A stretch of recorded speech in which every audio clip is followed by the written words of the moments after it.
Ms. Kira Peck. Your Honor, I'm sorry, may I please address the court? Sure. Okay. Your Honor, on Friday, I think it was very clear beyond a reasonable doubt I have difficulty and cannot use technology. In my frustration, I made a comment that was offensive to victims, families, and I did it absolutely by accident as I was struggling with my computer. I am apologizing for that comment. I want to apologize to the jurors, to the audience, to all involved, and specifically to the victims and the families of the victims. I truly did not mean to say the comment I made. I believe that. Thank you. Thank you.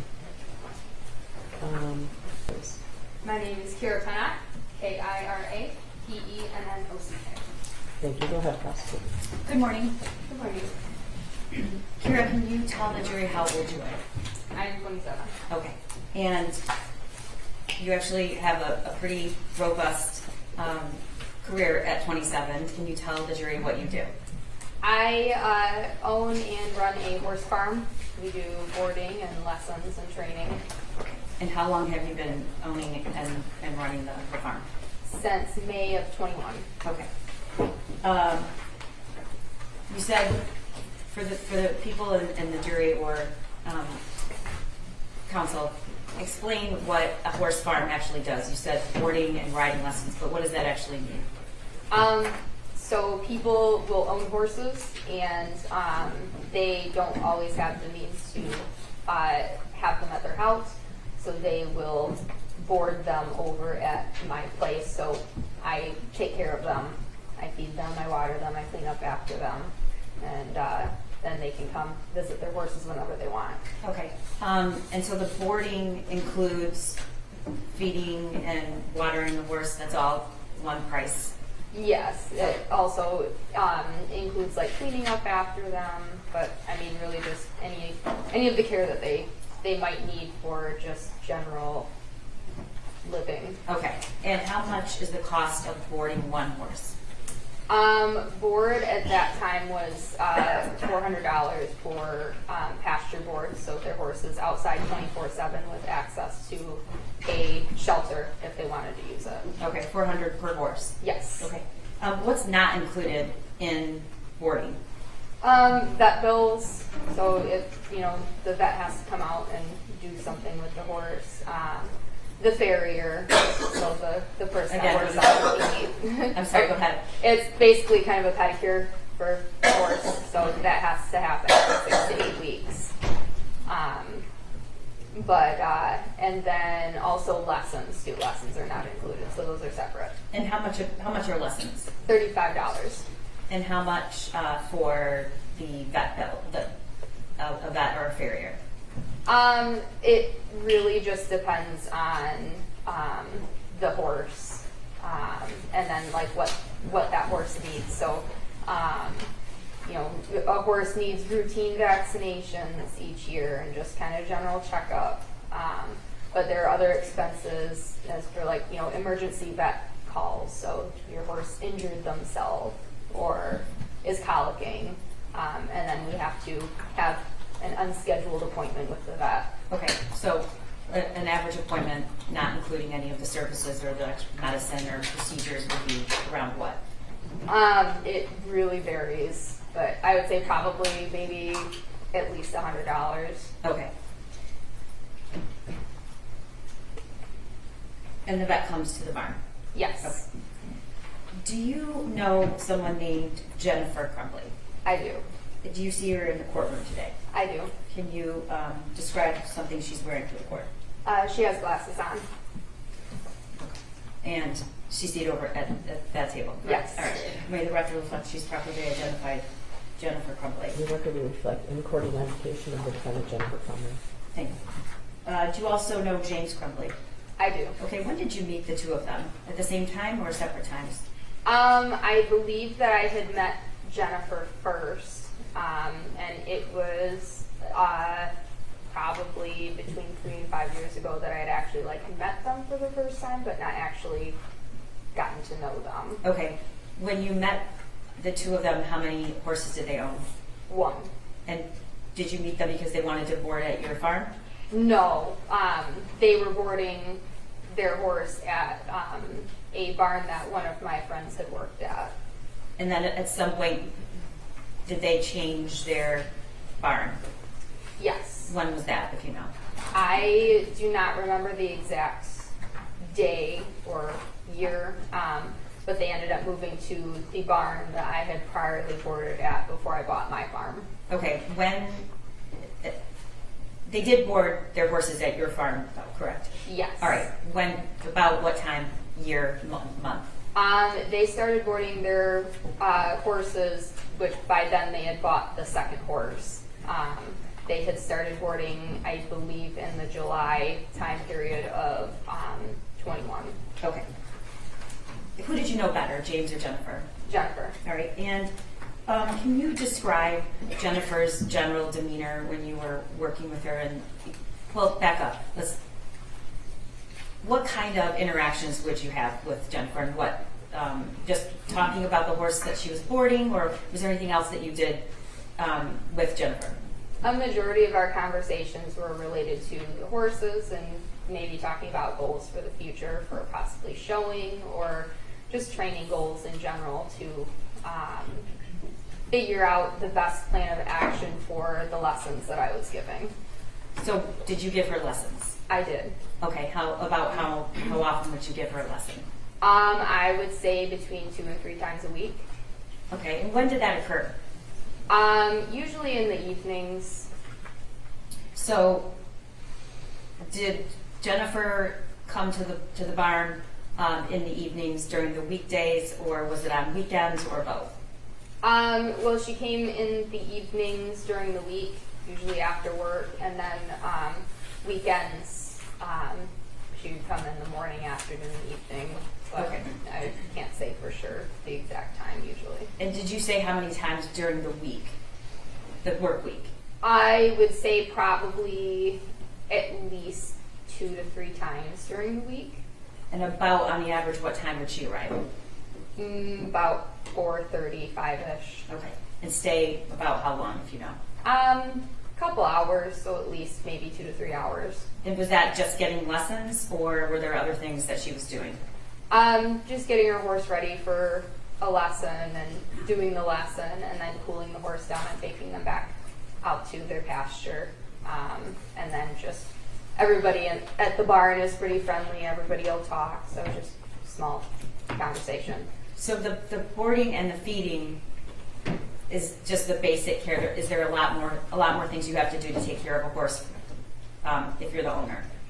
The owner pays the barn where the horse is boarded at to do the general care of the horse, like the day-to-day things such as giving them water and grain and hay and cleaning up after them, and maybe changing blankets and different things to make sure that they stay warm. So there's a needed exhibit, which includes the Facebook messages between Jennifer and James. Were they both taking care of the horses? And the reason I ask is there seems to be a lot of communication between the two of them about taking care of the horses. So I'm trying to get at what else would they be doing other than just feeding the horse and, you said, cooling it off and taking it. I'm not a horse person, so taking it out to pasture, and does it have to be, do you have to ride your horses? Like what's the responsibility there? Most likely what they might be talking about is maybe some of the vet care. So I know one of their horses had what's called mud fever. It's kind of a fungus stuff that might grow on the legs of a horse with wet weather. And that usually is something that ends up needing a vet to intervene with just medication to help take care of it. So it might be related to maybe the vet bills. Okay. Maybe just vet appointments related to taking care of the horses. Okay. And you said they own 2 horses. What are their names? One is named Billy and one is named Shorty. Okay. What kind of horses were there in terms of value of the horses? There, I know horses can be very expensive to purchase. Where do these horses fall on that continuum? Well, they were both thoroughbreds, so they raced on the racetrack before they had gotten them. But I do not know how much Shorty was purchased for. I believe that Billy was purchased around like $5,000. Okay. And how do you know how much Billy was? She was sending me, or Jennifer was sending me information on him when she was looking for a horse. Okay. And do you know anything about the circumstances of when she or how she bought that horse? I know that she was talking about it late at night, and she was also drinking. Okay. How do the people that board your horses and have lessons, give lessons, how do they pay you? Your Honor, I need to make an objection. The witness's answer was in part non-responsive, and I'd ask to be struck from the record. Yeah, it was, I think it was, and unless there's follow-up, I think it was somewhat unresponsive. The Facebook message string that was just admitted details exactly how the horse was purchased, so we can, I'm happy to move on and we'll deal with it then. I don't know, I haven't read those. So. The portion I'm objecting to is the unnecessary information about she was drinking at the time. Okay. I think it's relevant. I think if you're buying a $5,000 horse while you were drinking late at night is relevant to the case and the relationship that Jennifer Crumbley had in her priorities, and as well as the fact that the Facebook message string that was just stipulated to an admission without redactions, like, it absolutely discusses that. Okay, next question. Okay. How do people pay? Cash, check, credit card? It can be any of those. A lot of people now use online payments like Venmo. Okay. How did the Crumbleys pay you for your services? Check. Okay. And did James ever take lessons? I have given him a few lessons. So who was taking care of the horse during the day? Did Jennifer ever come during the day, during the week, or was it James, or did they both?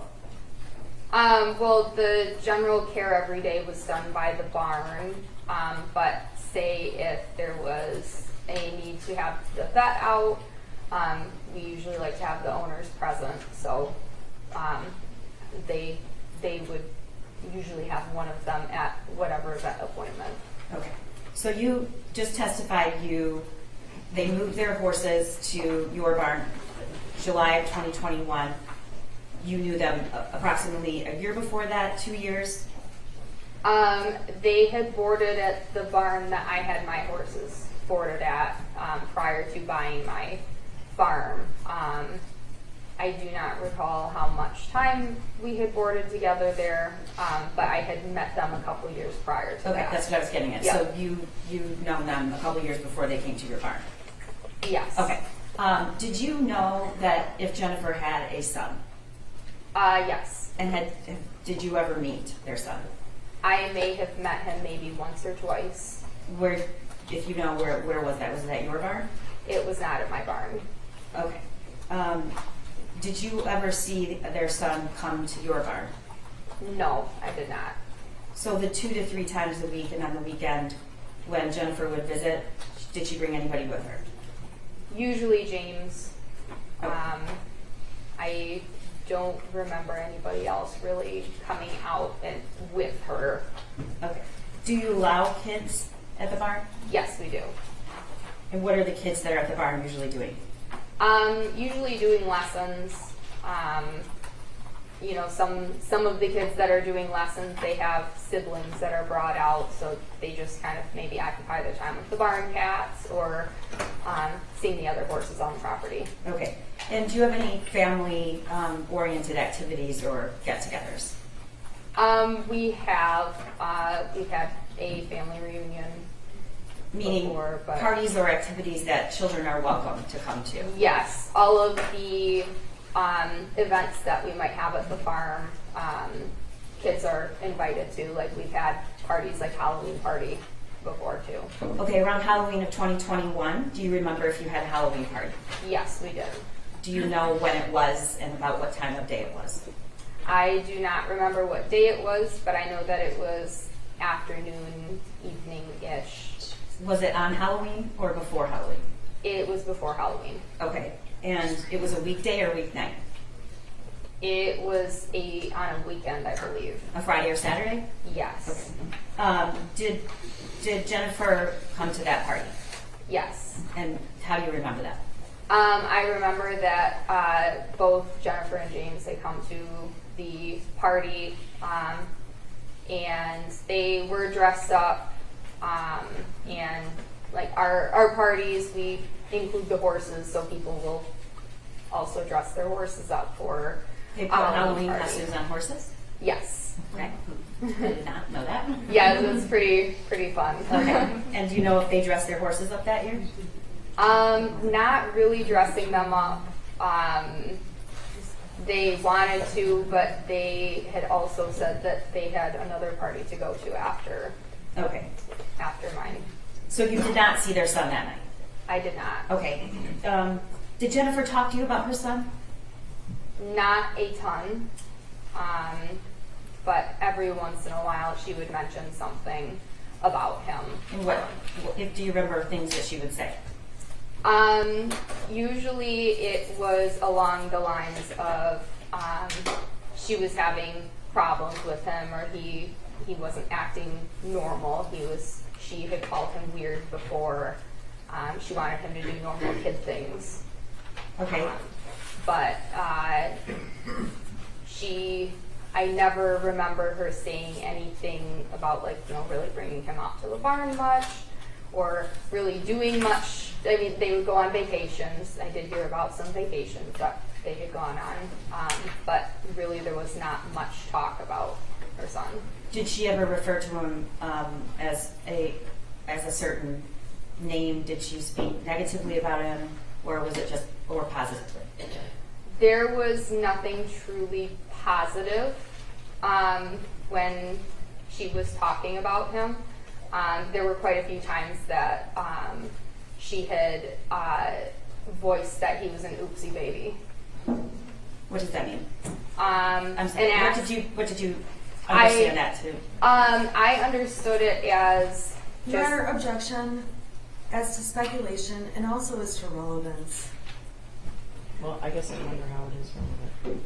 I think if you're referring to a teenager still as an oopsie baby, I think it's relevant to what kind of relationship you had with them and what kind of, defense counsel's described her client in opening as hypervigilant.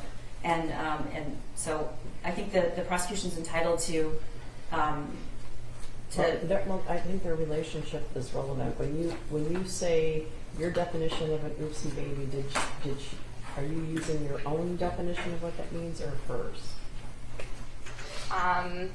my take on what the feelings that I have gotten that she has not really talked Your about. Honor, you're asking if it's her opinion. I'm sorry, she's going She into did, her and I'll opinion. clear it up. We don't, Okay. unfortunately, your feelings about it are Right. not what's relevant here. Correct. But did she ever explain what that meant?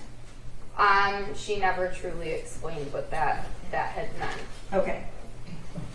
How long of a drive is the barn from Oxford, the village of Oxford, if you know? I would say about 20 minutes. Okay.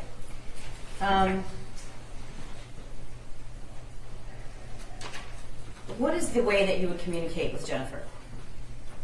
Usually through Facebook Messenger.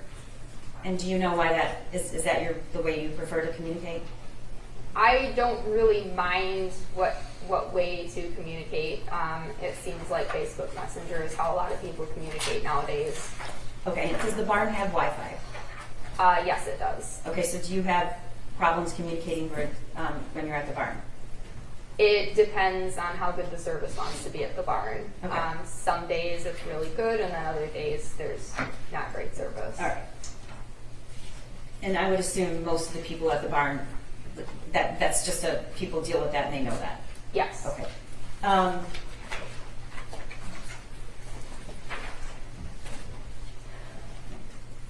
Would you describe Jennifer, did you have a friendship or was it more just business? It was mainly business. We had friendly talk, but I would not say that we were close friends. When you buy a horse and it doesn't, it's not near where you are, how do you get it from like a different state to the barn? Usually you can pay somebody to haul the horse over to the new location for you, or you can go pick it up if you have a trailer. And do you know what was the second horse's name that was purchased? Billy. Billy. Do you know how he was brought to the barn? He was shipped by someone that does a lot of cross-country hauling. And do you remember about what month and year that was? It was in the beginning of the year that she had gotten him, which I do not remember exactly when she had gotten him. Did she get him before she came to your barn or after? Before. Okay. But, so how did you know she was, what was your relationship like then, before she was at the barn? Before she was at my barn? Yes, your relationship. I would give her some lessons, and it was mainly business. And Was she asking for advice about which horse to buy or how to buy the horse? not a lot, but just kind of, just general questions of, what might work for a good horse for what she wanted to do. Okay, that's what I'm getting at, is how do you know how the horse was shipped? Because she had told me about, where he was, that he was in a different state, and that she would just have him shipped. Okay, do you know approximately how much that costs? I do not. It varies on who you use to haul a horse, and then also just, the cost of, the fuel and mileage, and, everybody kind of has their own fees that they. More than 500, less than 500? Most likely more than 500. Okay. Can you talk to me a little bit about the health concerns or issues with the two horses? Did they need a lot of extra care? Were they given a lot of extra care? Given extra care by the vet? By the Crumbleys, by Jennifer? They would come out and the mud fever that we were dealing with, and they had put medication on Billy's legs for that. But there were some issues lameness-wise with their newest horse, Billy, that they had still had to have the vet out for to diagnose what the problem was. Were they on any other medications or supplements? Supplements, yes. Medications, not that I know of. What's the cost of supplements for a horse? Well, it depends on what you want to have your horse on. I know that both Billy and Shorty were on a lot of supplements, and it probably cost over $100, probably close to $200 per month per horse.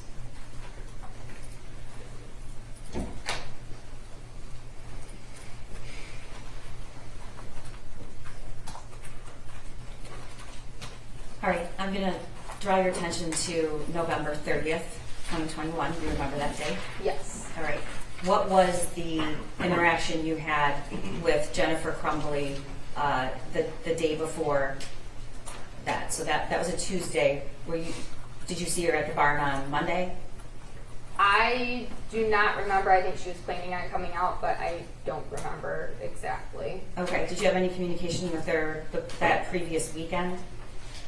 The previous weekend before the 30th? Yes, after Thanksgiving. Yes. And do you remember what that was about? I remember wanting to set up lessons.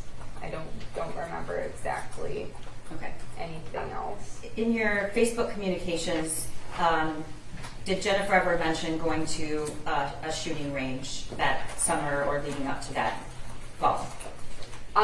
She had mentioned that she was going to, but I don't really remember a lot of that. Was that in the summer or the fall? I would believe summer and fall. Okay. Were you aware that she Do you follow her on social media? I do. Did you see the post that she posted about buying her son a Christmas present? I did. All right. Did you discuss it with her? I did not. Did you see it before the shooting or after? I do not remember. I'm on social media, but not very frequent. Okay. So the morning of November 30th, what was going on with their horses?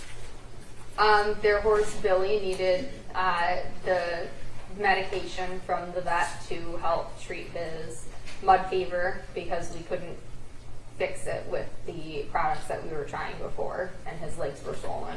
Okay, what was being done about it? There was some ointment that was given to them by the vet to put on his legs. That morning? I believe they picked it up from the vet to put on the legs, because I remember James wanting to bring the medication out and put it on Billy's legs. Okay, so did James go to the barn that morning? Yes, he did. Okay. And do you know from like what time to what time? It was in the morning, but I don't recall what time. Okay. And were you having conversations over Facebook Messenger with Jennifer during that time about the vet? Not really. Okay. Did you speak with her about this mud fever frequently? I had mentioned it to her because it's not normal for a horse's legs to swell up like his did. Was just the mild case of this mud fever. So we had to have a little bit more involvement of getting that taken care of by having an ointment made by the vet that took care of it. Okay. Was Jennifer planning on coming to the barn that night? Yes. And do you remember why? We were going to do a riding lesson. Did she end up going to that lesson? She did not. Okay. There was a text sent and was including in what's been previously admitted as exhibit 130, Your Honor. 130. Can you read the top text there, and which one is you? Are you blue or black? I am blue. Okay, so can you read the text that you sent at, what does it say, 10:18 a.m. on the 30th? Yes. Boys are needing supplements for tonight, and Shori lost a bell boot again. What's a bell boot? It is it's like a rubber boot that goes over the horse's foot to help prevent. We used it on Shorty for because he would rip his shoes off all the time. He had metal shoes on, and he would pull his shoes off. So if you put a bell boot on, it helps to reduce the chance of them pulling a shoe. Okay, and you're telling her why? I was telling her to have her bring out another boot to replace the one that he had torn off. So it's her responsibility to do that? Correct. Okay. And she responds, can you read that text? Okay, I'll bring some out later. Just had to go to my son's school and meet his counselor. Shit day. All right, so she responds to you in about 20, 30 minutes. Yes, it Okay. looks like it. Okay. And then, is this continued on that same message? It's just another message at the same time? Or Yes. was it later? Okay, can you read that? Yeah, I still plan on doing the lesson. Everything's okay. He's just having a hard time after losing Tank, his friend, going away to a treatment facility, and who knows what else. But he was just caught drawing this on a math test or a math assignment today. All right. And this is the worksheet that's been previously submitted, Your Honor. It's Exhibit 74. Is there a way to put that? Yeah.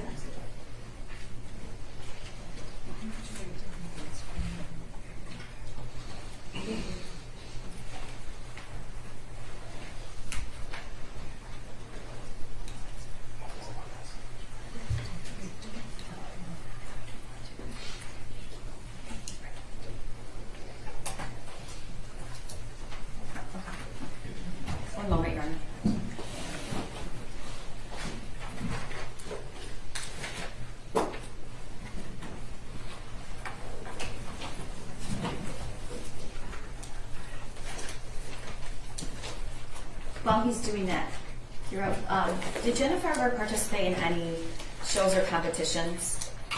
She had done one show with us And where was that? at a farm right down the road. Okay. Do you know if she ever traveled for competitions or horse shows? Not to my knowledge outside of when I had taken the horse. Okay. May I approach your honor? So this is exhibit 74. And can you tell the jury what that is? That is the math test that Jennifer had sent me that morning of what her son had drawn on the math test. All right, and did you take a close look at it when she sent it to you? I did look at it, but I did not open it as soon as she had sent it to me. I saw it later. Okay. When? How much later? I believe that it was before the shooting had occurred, but after the shooting had happened, I had looked at the math test even closer. Okay, so this is important, so I want to make sure I ask the question in the right way. You took a look at it, and you remember that. Is there a reason why? I remembered saying that he had needed horse therapy. And Okay. she should bring him out for some horse therapy. All right. Okay, we're going to get to that. Can you do the next slide? So this is from who? You or Jennifer? This message was from Jennifer. Can you read it, please? As long as I can get out there early enough because I had to leave work for an hour and I have a meeting in Southfield at 3 o'clock, but I should be done with that by 4. I plan on being there, plus the vet said it's better for him to move around and keep it circulation going while he's dealing with mud fever. Good times. Okay, so the first string I want to point out that you received from her about the lesson was 10:58. Do you remember? I'm sorry, yes. 10:58. Okay. Yes. And so this is all part of the same conversation? Yes. All right. And then the next text is from you, correct? Can you read that? Yes. OMG, he needs some horse therapy. I bet he would love Mo. Whatever works for you, just let me know. I only have Bella's lesson tonight at 5:30, so anytime after her lesson is fine. Okay, and her response? Okay, yeah, well, he'll be coming with me tonight. James is working and he can't be left alone.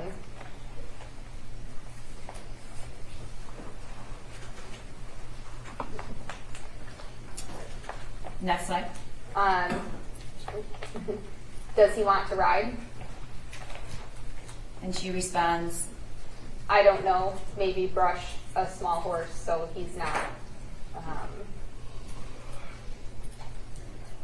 It's there. Sorry. oh, sorry, I had Yeah, the same problem. no, I was trying to figure Sorry. out if there was more to that message there, but it was down. I don't know. Maybe brush a small horse so he's not intimidated. LOL. And she responds, I responded, Oh. Mo would be perfect. And she responded with, okay. all right, and the next slide. Make it a family event coming out to the barn. Really though, I've seen some amazing things done with horses with kids. And at this point, you testified early, you hadn't ever seen him come to the barn. Not to my farm, and I vaguely remember maybe seeing him once at the previous farm. A few years prior? Yes. Okay. And her response? He needs something. And you responded, even though there seems to be a... I can still read it. It Okay. says, let's make him a cowboy. And Jennifer responds, LOL, mom goals for real. all right. So that exchange ends, and then the next text you get from her Facebook message is at 2:36 p.m. that day. Correct. And that says, here, I will Okay, not. hold on a second. Okay. What? When did you first hear about the shooting?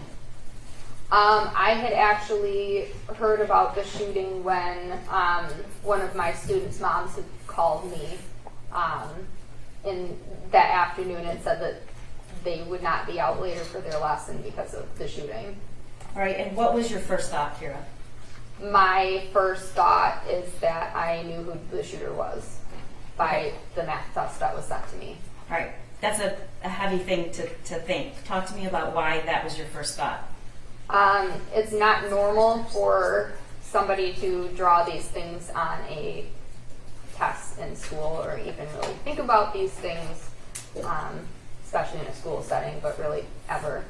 Okay, so did you then go back and take another look at the worksheet? Yes. All right. Did you talk to anybody about this at the time? I had talked to my parents. I had told them that I believed that I knew who the shooter was, and I explained why. Okay. And at some point, your father actually called the tip line, correct? Yes. When did you verify that it was in fact her son? Around what time, if you know? I do not remember when I had verified that it was her son.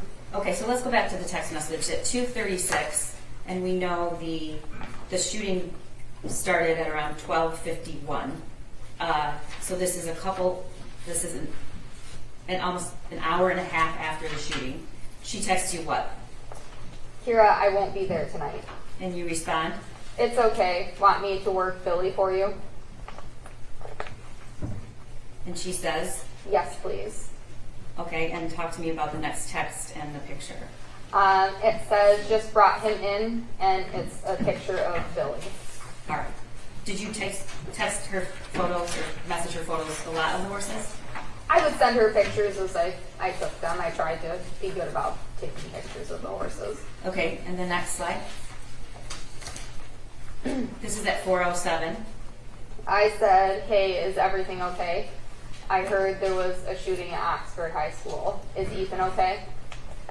And then at 4:21, you sent another text. Can you read If it to you me? need anything, please let me know.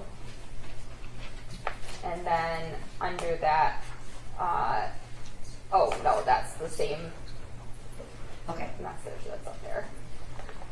She responds at 4:42 and says what? I need to sell my horse's stat. And what did you respond to her? I responded with, oh no, this was what I was worried about. Okay, can I stop you there? What did you mean by that? I had the feeling that her son was the shooter, and that with that, the horses would most likely have to be sold. Okay, but it doesn't say that, and you came to that conclusion, oh no, this is what I was worried about because of some of the information outside of what she actually texted. Correct. Okay. And you say what about the horses?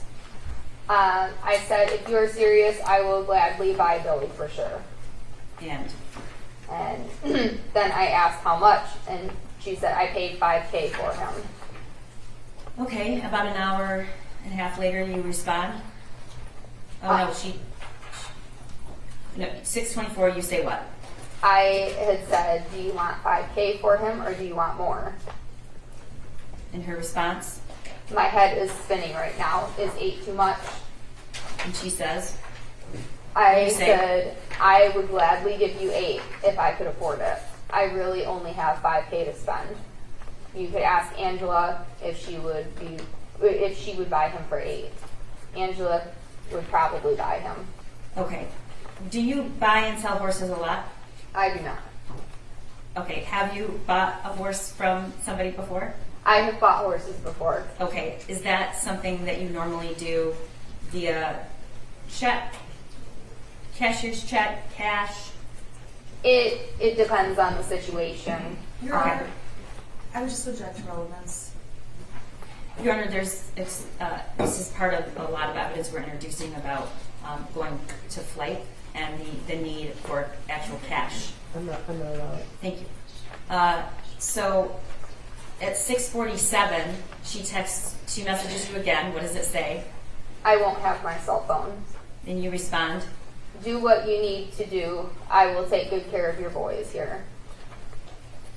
and the next slide, she says what? I can be reached through here. I do not have my cell phone currently on track phone. And that is still the 30th, but it's at 10:21 p.m. Yes. All right, and can you read what you responded? Do you need me to do anything for you? I'm not sure you should. Sir? Leave a clean copy.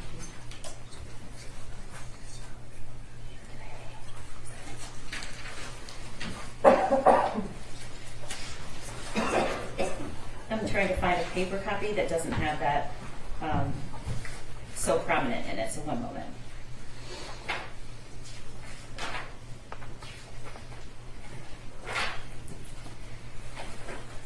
Okay, let's talk about this. Do you know where these, at some point did the law enforcement ask you if you communicated with Jennifer? How do you mean that? At some point did you give the screenshots of these messages to law enforcement? I did. Okay, so part of the problem, these are screenshots. Do you know, is that correct? Yes, they are screenshots. Okay, I'm going to approach with the actual paper copy to see if maybe this is a little easier to read. It's just cut off, so I guess just do the best. Yeah.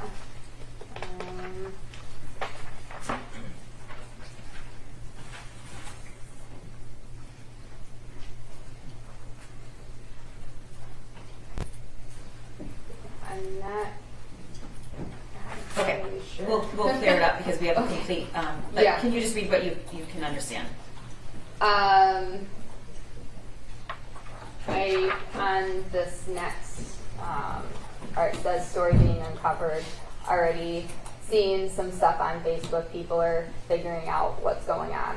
And she responds, I'm off Facebook. okay. And the next slide. I'm still in shock. What did Angela post? Okay, so that text that you couldn't read, do you remember? Was that about Angela? I do not recall. Okay. And she responds, you respond, I said, can you receive pictures? I'll screenshot it. And she said, yes, I'm here. And then I sent her a screenshot. do you remember what the screenshot, without reading exactly what it said, what the nature of it was? The poster had been extremely frustrated and upset about what happened with the shooting. Okay. And were there any threats in that screenshot? I do not remember. Okay, we'll pull it up. Hold on 1 second.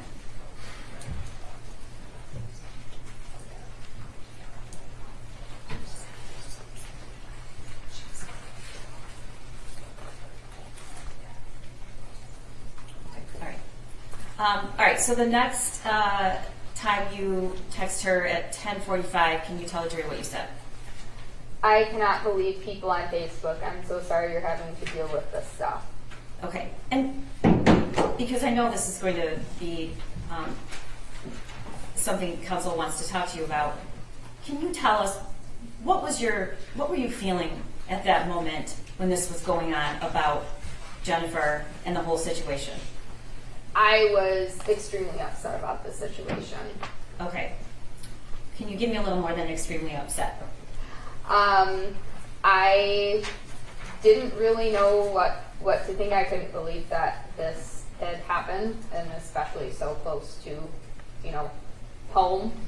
And I was concerned about what was going to happen in the future Okay. with just my farm in general. And you at the time were how old?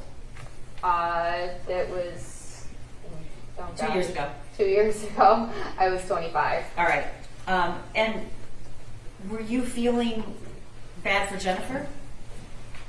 I did not truly feel bad for Jennifer. I was upset that this had happened to all of the kids and families, and I wanted to figure out how I could possibly get more information to help make sure that things were taken care of. Okay, were there any students at Oxford that you gave lessons to or were at the barn? What is the community like there? Yes, I give lessons to a few people from Oxford. Okay. All right, the next slide. this is at 11 p.m. that night. Can you read your text? Did you guys leave the medication for Billy's legs? If not, no worries. I'll just put my stuff on him. And she responds, I'll bring by tomorrow. We're in hotel in Lapeer. News live at our house. and you respond. No problem. And then at 11:40 you say what? Please stay safe. Okay.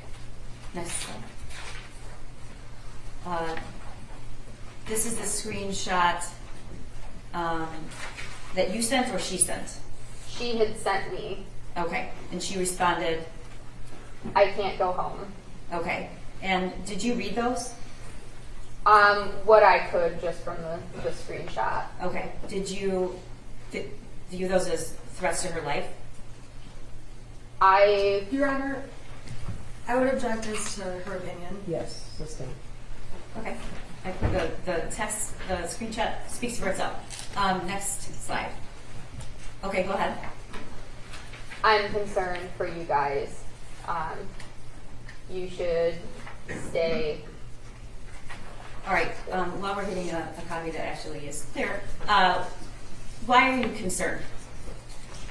Why were you concerned? Let's just My concern was more for the safety of myself and the people at my farm. And here in that concern, I am showing sympathy to hopefully figure out maybe more information on, like, you know, what is going to happen if they were going to try to come to my farm, or if people were going to show up. What was the concern? My concern about them coming to the farm, knowing about the situation that had just happened, is that they may steal things to sell to get money to pay for the. Your Honor, I would object to this about her thoughts and feelings about stealing. This is irrelevant and prejudicial. She's a fact witness. Ask her facts and fact questions. Werner, she is most likely going to be asked by counsel to explain that she was worried about her safety, and so I'm asking her what she was really worried about. I'm happy to save it on to redirect though. Okay. Okay. And then she responds what? I have my pets at home. I'm sorry, I don't want to put anyone at risk. I don't know what to do. Okay, her pet's at home. Did you know anything about her pets?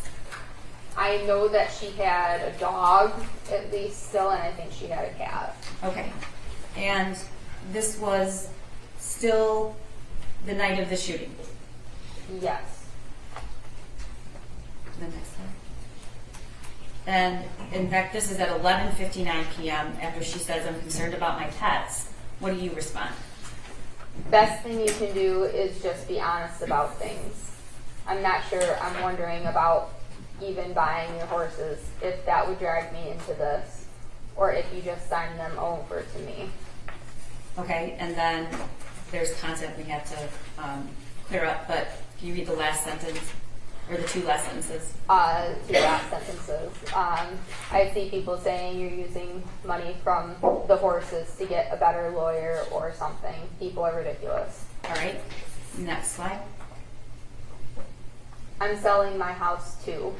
Lawyer will cost every bit of $200,000, and I think it will be questioned. You won't get dragged in. And then I have responded with, Safe to say you might have been worried you would be called to testify on a high. Yeah. Okay, what is your? most I can afford to pay is $5,000. Farrier is coming out Thursday also. And she responds. That's fine, sold. And Okay. then she had said, I'll sign Shorty over to you. All right, next slide. Okay, want to sign them over tomorrow. I can either write personal check or I can go get money order. I'm not sure I have the cash on me. Can see if they'll let me withdraw that much. So do you keep that kind of cash at the barn with you? No, All right. I do not. All right. And her response? I'm bawling right now, Kira. My son ruined so many lives today. Okay, so do you have your timer?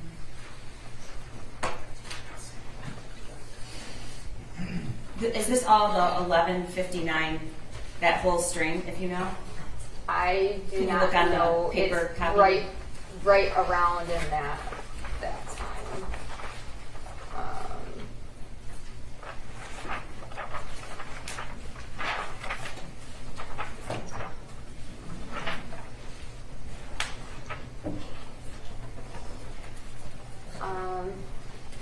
There's no time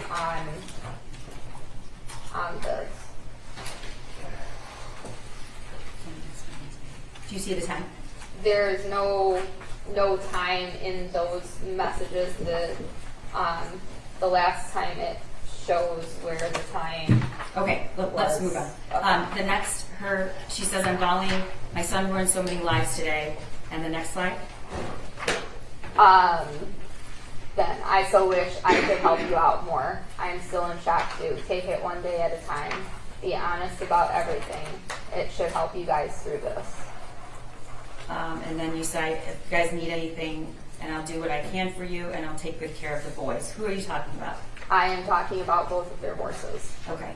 She responds, I know you will. and then your response? Try to rest some. You'll need it. We can talk more tomorrow about the boys. And she says what? Okay, thanks for not judging unlike the whole world. Okay, next slide. I know you and James, and this doesn't even remotely make me think that it's your fault. It sounds like Ethan was a troubled kid.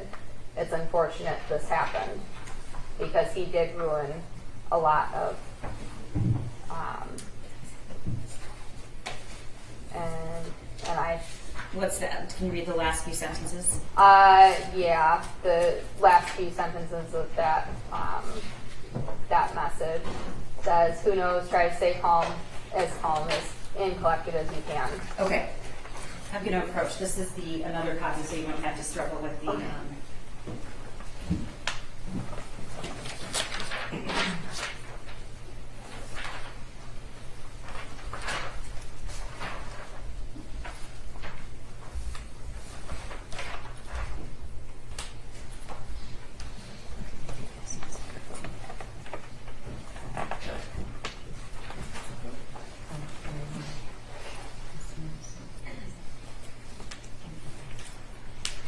Oh, that's a lot here. Yeah.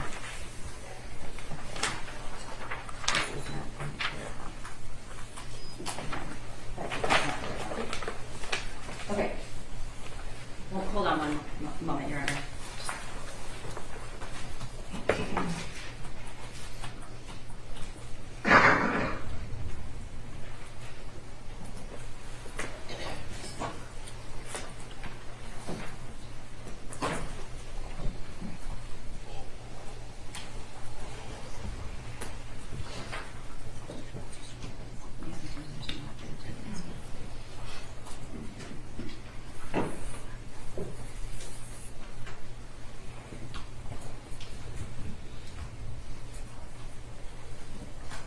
Okay, we're going to put up on the screen a better copy so that you don't have to sort of guess what you said in between sentences.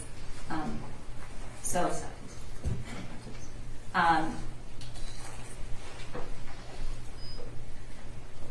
one moment.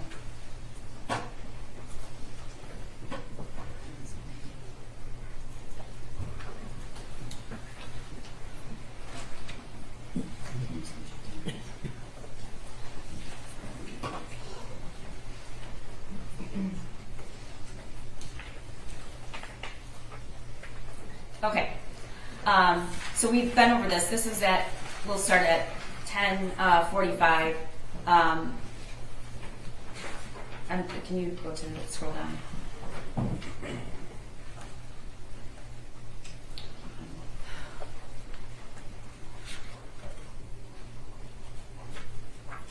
Okay, go back. So.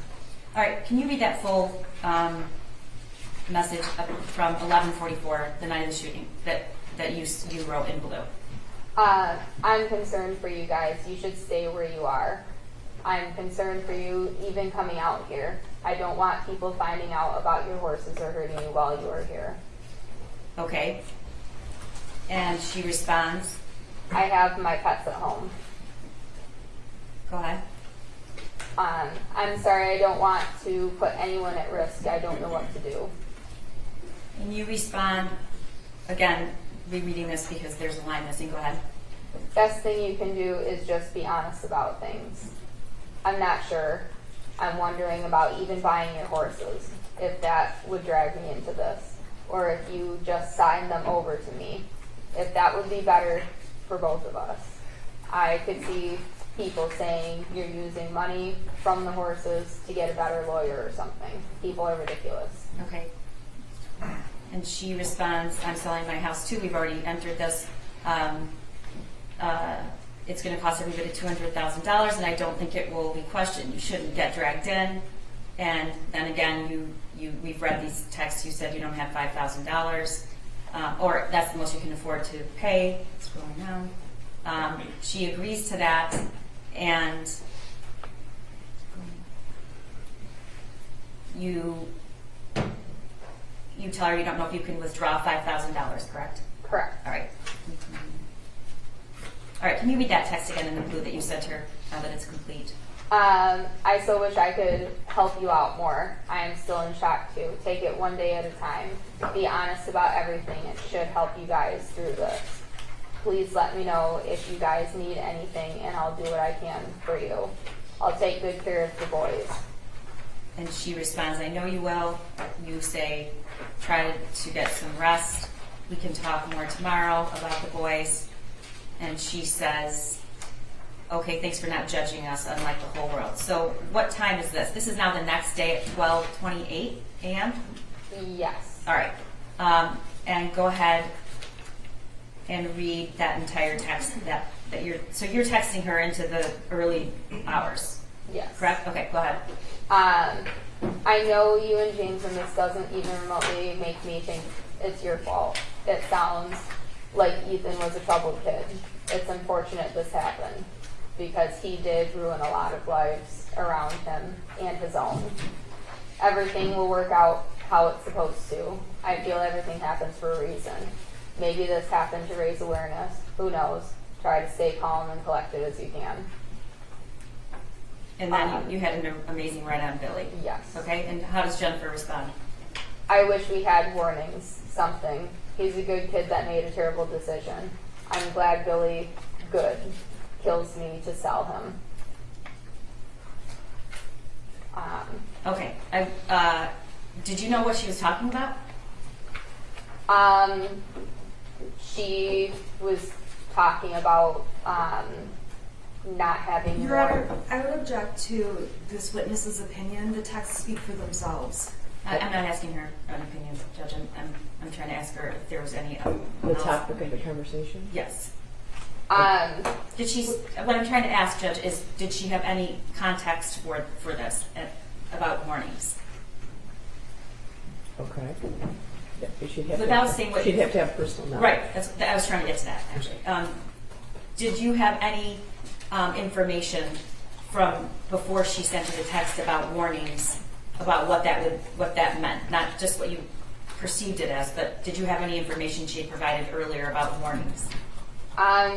Just information of not really talking about her child much, and that he was troubled. Okay. So you don't know, other than the worksheet Yeah. she texted you. Did you that day? Did she say anything about warnings? No, she Okay. did not. All right, and you respond. There probably were warnings, but nobody saw them. Hindsight is always 20/20. I absolutely adore Billy. Okay, and the next. A lot of people have found out, I guess Ethan is all over Facebook. People at the barn are concerned. I think it would be best if you didn't come out to the barn, or if you do, you must be escorted by the police. I'm really sorry. I'm looking out for my business here too. All right, and what were you testified earlier you were worried about theft, but what were you worried about?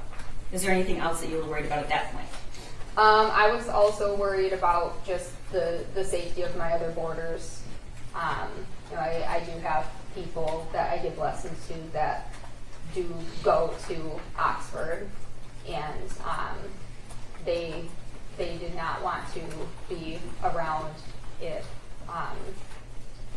Jennifer and James would come to the farm.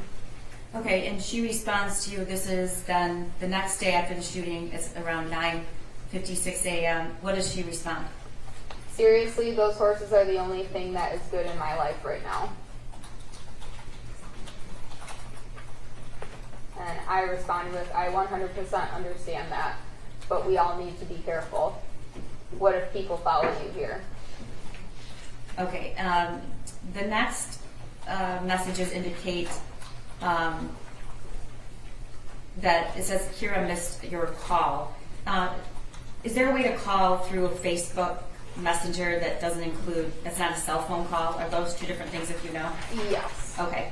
And had you received Facebook calls from Jennifer before? She has attempted to call Okay. Facebook before. And you didn't pick up? I did not.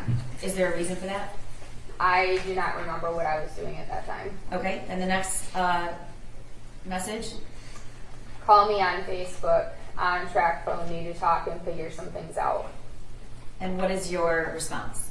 Sorry, I missed your call. I'm still doing some stuff and can't do a phone call until later on. And then you say, can you message me? Oh, yeah. Communicate that way. Correct? Yeah, yes. Okay, next message. She says what?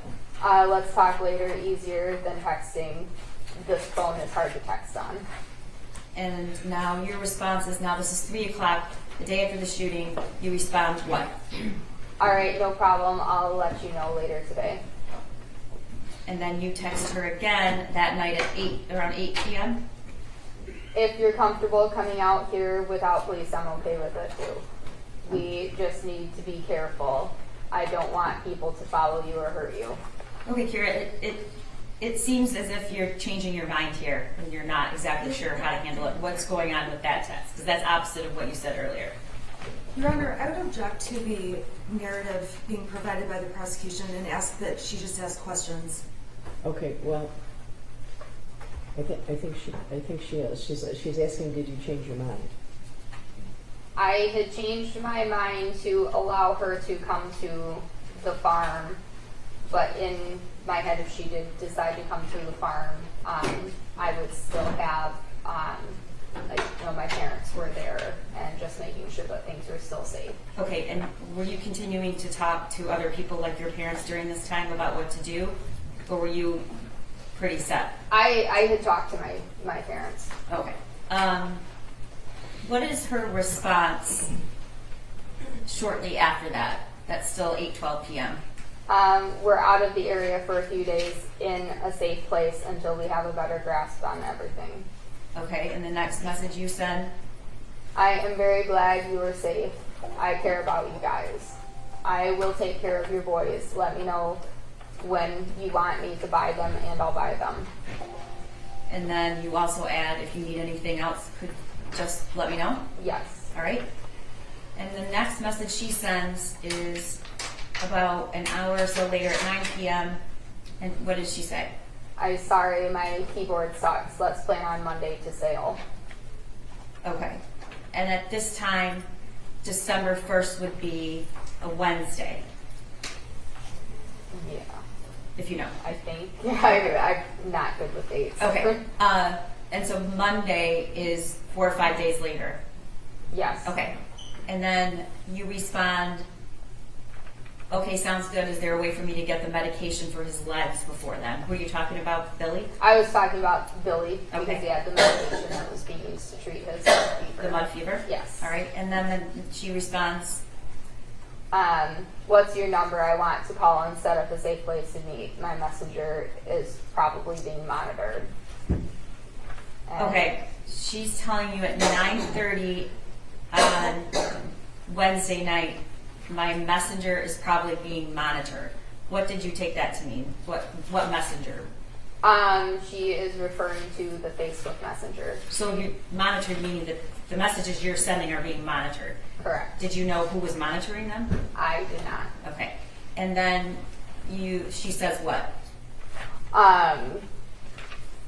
she says, hey, we need to get that stuff to you and discuss the horses. Okay, so this is the following day at 12:49. She says we need to get that stuff and discuss the horses. And how do you respond? My response. Who's Truman? Truman is our farrier that we use. You're what? Our farrier. Okay, were Billy and Shorty having a farrier visit? Yes. Okay, and that was arranged by who? Me. All the horses get done at the same time. Okay, so you say Truman's here right now. I can let you know when he's done, and you say I'll message you when I'm done. Yes. Okay, and then Said, hey, I'm sorry, can we do call tomorrow morning? okay, were you trying to avoid a conversation, or you were just busy? Both. Okay, there. All right, and the next message comes in December 2nd. Yep, can we still sell the horses tomorrow? Yeah. And you respond, this is at 10:56 p.m. You respond what? I think so. Want me to have cash or check? And how does she respond? Cash is best. And you respond what? What do you want to do with your tack? And what's tack? Like the saddles and bridles for the Okay. horses. And she says sell it? Yes. Okay, now this is December 3rd at 7:19 a.m., correct? Yeah. Is that what it says? That's that message on there. Okay, that's UTC -5, so that is the actual time. That's 7:19 a.m. And that is Yeah. December 3rd. And you respond what? I can probably give you $800 for it all if you want. Are you able to meet today still? Okay, and that is do you know if that was Friday? I do not remember. Okay, no worries. And her response is what? Her response was maybe. They're announcing charges at 12, so not sure what's happening. Okay. So that is, if I told you that was a Friday, do you have every reason to disagree with that? December 3rd. I do not know the actual date that day. Okay, So I cannot so say. do you know what she's talking about? Charges? Did you have any clue as to what that was about? Yes or no? Yes. Okay. From Jennifer or from another source? News. Okay. And you respond at 11 a.m. shortly, about 45 minutes after, just let me know and we can figure something out. Do you have the papers for the boys? Is that like ownership papers? Registration papers, because Gotcha. both of the horses are registered. And then you follow up saying what? If you will take $5,800 for horses and all the tack and stuff included, I'll go get the money today, so I have it ready when you are ready. Okay, and she responds, yes, and Brian will contact you. Papers are at my house. Brian's a mutual friend that you both know. We both know him. Okay, that's it. Jennifer's closer to Okay. him than I am. Thank you. And you respond, did you find a place for your other animals? Were you talking about her pets at home? Yes. Okay. And she says, not yet. This is at 2 p.m. And then you respond, I can find them good homes with my family members if you want. And that's around 2 p.m. as well. Is that the last message you sent or had exchanged with her? I do not know if that's the last time that I talked to her about this. Okay. Did you give all of the messages on that day, the screenshots to law enforcement that you had? I did, yes. Okay. Where are what happened to the horses? Did she end up, did you buy them? I did not buy them. They were actually signed over to me. Part of our boarding contract is if payment is not made after a certain number of days or months, then the horses become the property of the facility to cover the costs of having them boarded. Okay, and you were making those arrangements with somebody else other than Jennifer? Jennifer's dad. Okay, all right. Nothing further at this time. Ross? Thank you.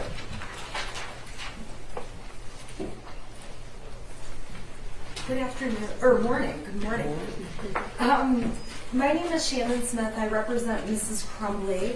I believe that I've met you once before when you testified in court at the preliminary exam. Do you recall that? I do. If I ask you any questions that are at all confusing, can you please stop me and let me know? I will. Okay, thank you. I want to start off by talking about your relationship with Jennifer Crumbley. You testified today that you had a business relationship with her. Is that correct?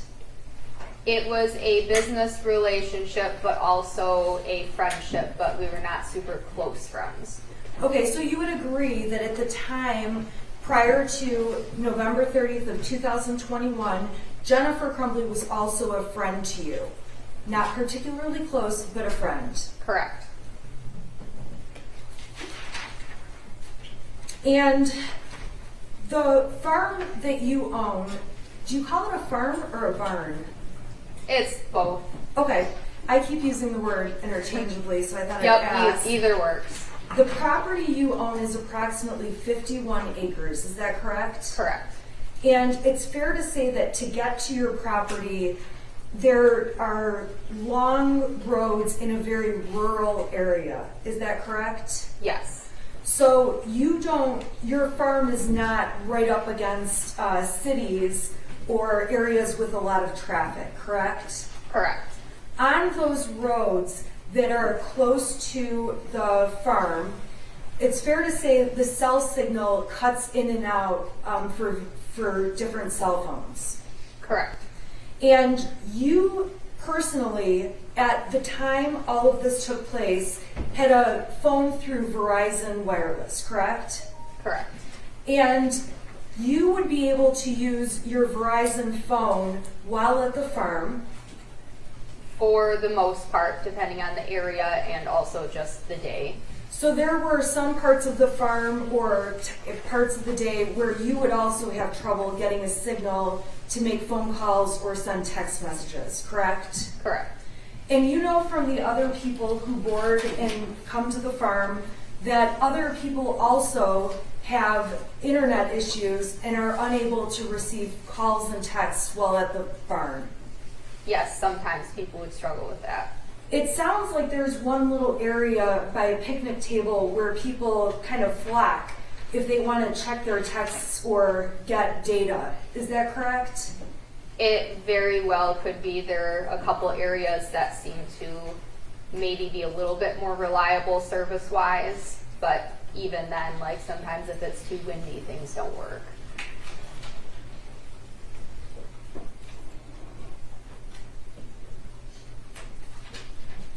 Now, you testified that Jennifer Crumbley gave you information that her son was weird, although she talked about vacations and some other things with him. Is that true? Correct. And you testified that you had concerns about her son prior to the events that unfolded on November 30th, correct? I have not voiced to her that I had seen concerns, but in my mind, I had thought that, you know, some of the things that she had described or how she didn't really talk about him much, or if, you know, when she had talked about him, it was very vague. Like, people like to talk about their children, and she did not talk about her children. One moment. Whatever's on the screen is not an exhibit, and so Do I just go ahead and turn this off? What's the button there? There's a button for it to go to you.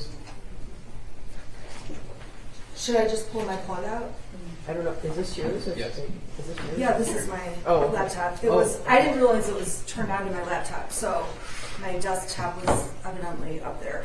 Okay, so Miss Pennick, when you, so you've testified obviously here today, but you recall testifying at a preliminary exam that took place back in 2022, correct? Yes. And on the day you testified in 2022 at the preliminary exam, you did the same thing we saw here in court. You raised your right hand and swore to tell the truth, correct? Correct. And on that date, you did your best to take the stand and tell the truth about your knowledge of the information in this case. Correct. Now, on that date when you testified, you were specifically asked, have you ever been given reason to believe he was not mentally sound, that he needed professional, medical help? And your answer was no on that occasion, correct? Correct. You were also asked, have you ever had reason to believe the shooter was homicidal or he would hurt other people? And your answer was no, correct? Correct.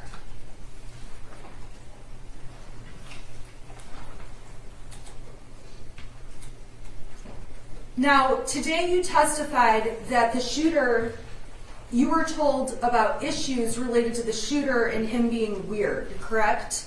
Correct. You testified about that issue at the preliminary exam, and I'm on page 55, and you were asked, when you said that, Objection, Your Honor. You're on page 55 of what? the preliminary exam. So the witness doesn't have that, and I think she doesn't have it. This is impeachment.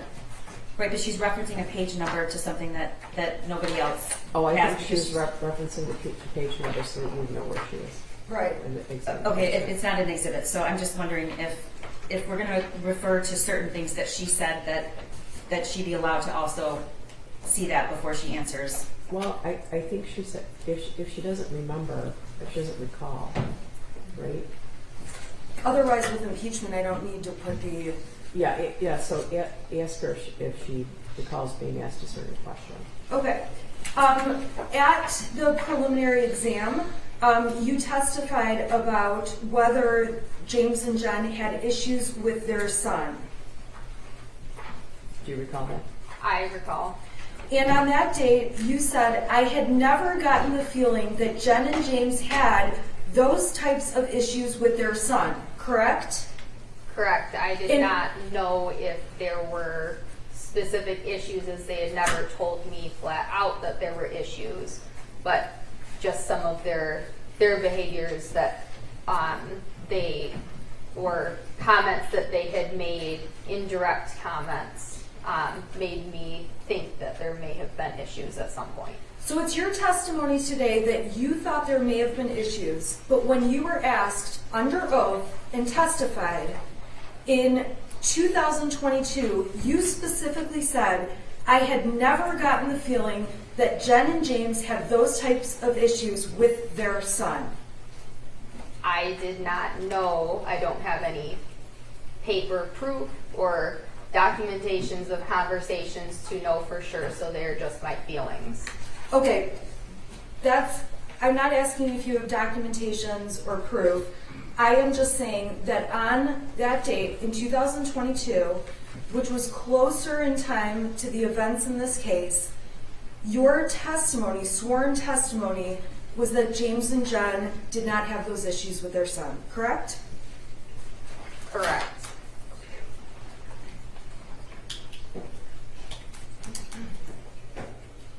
Now, when the math drawing was sent over to you by Mrs. Crumbley, the math paper her son wrote on, do you know what I'm talking about? Yes. Okay.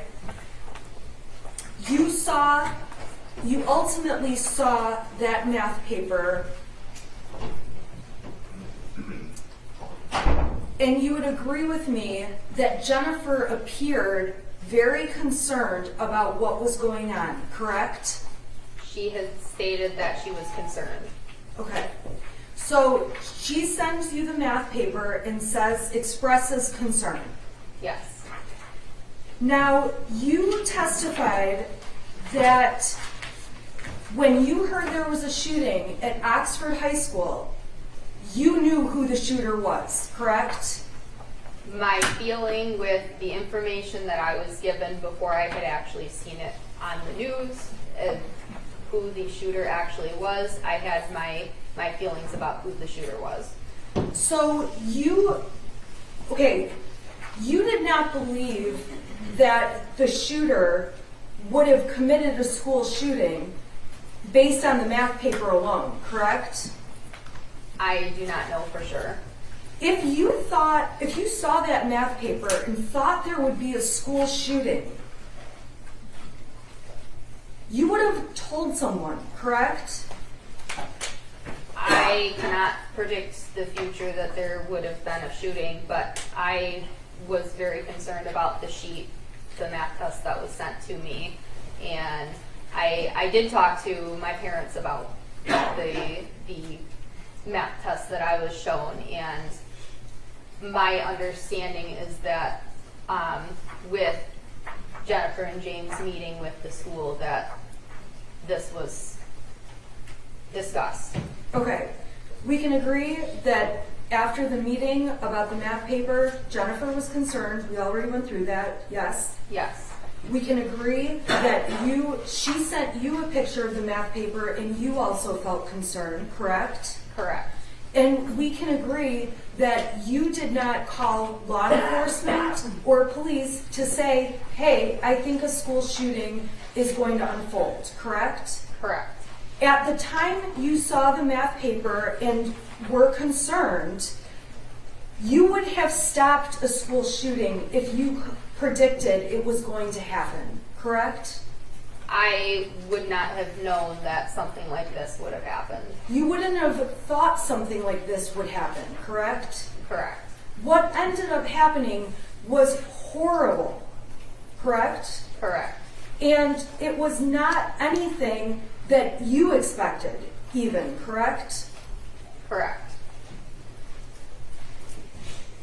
So when you are telling the jury that you hear about the shooting and you're thinking about the math paper, you know it's at Oxford High School, your testimony was you had an idea of who the shooter was, correct? Correct.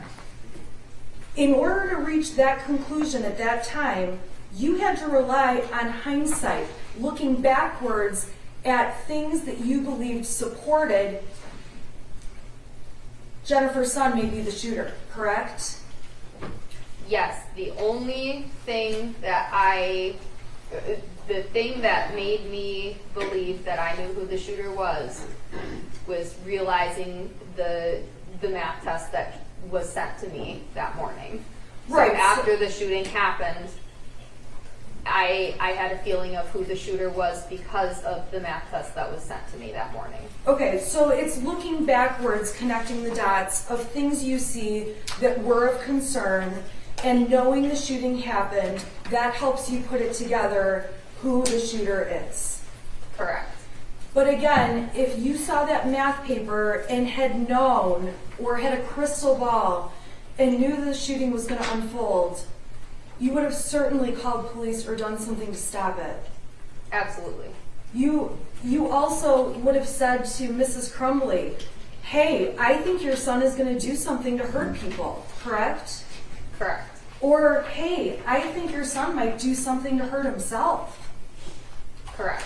And it's fair to say that you did not send Mrs. Crumbley messages along those lines. Correct.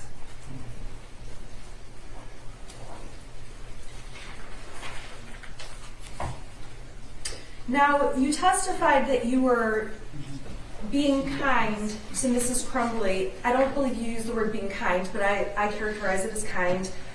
When you said to her, I'm so sorry you have to deal with this, text messages along those lines that have been admitted, correct? Correct. And you are aware that Mrs. Crumbley, from the text messages, was saying she can't go home? Correct. And you were expressing concern for her in response to her saying, I can't go home. Correct. We can agree there was a strong public opinion against the Crumbleys that you were aware of. Correct. Many people were very angry with the Crumbley parents when they knew the Crumbley parents were the parents of the shooter. Correct.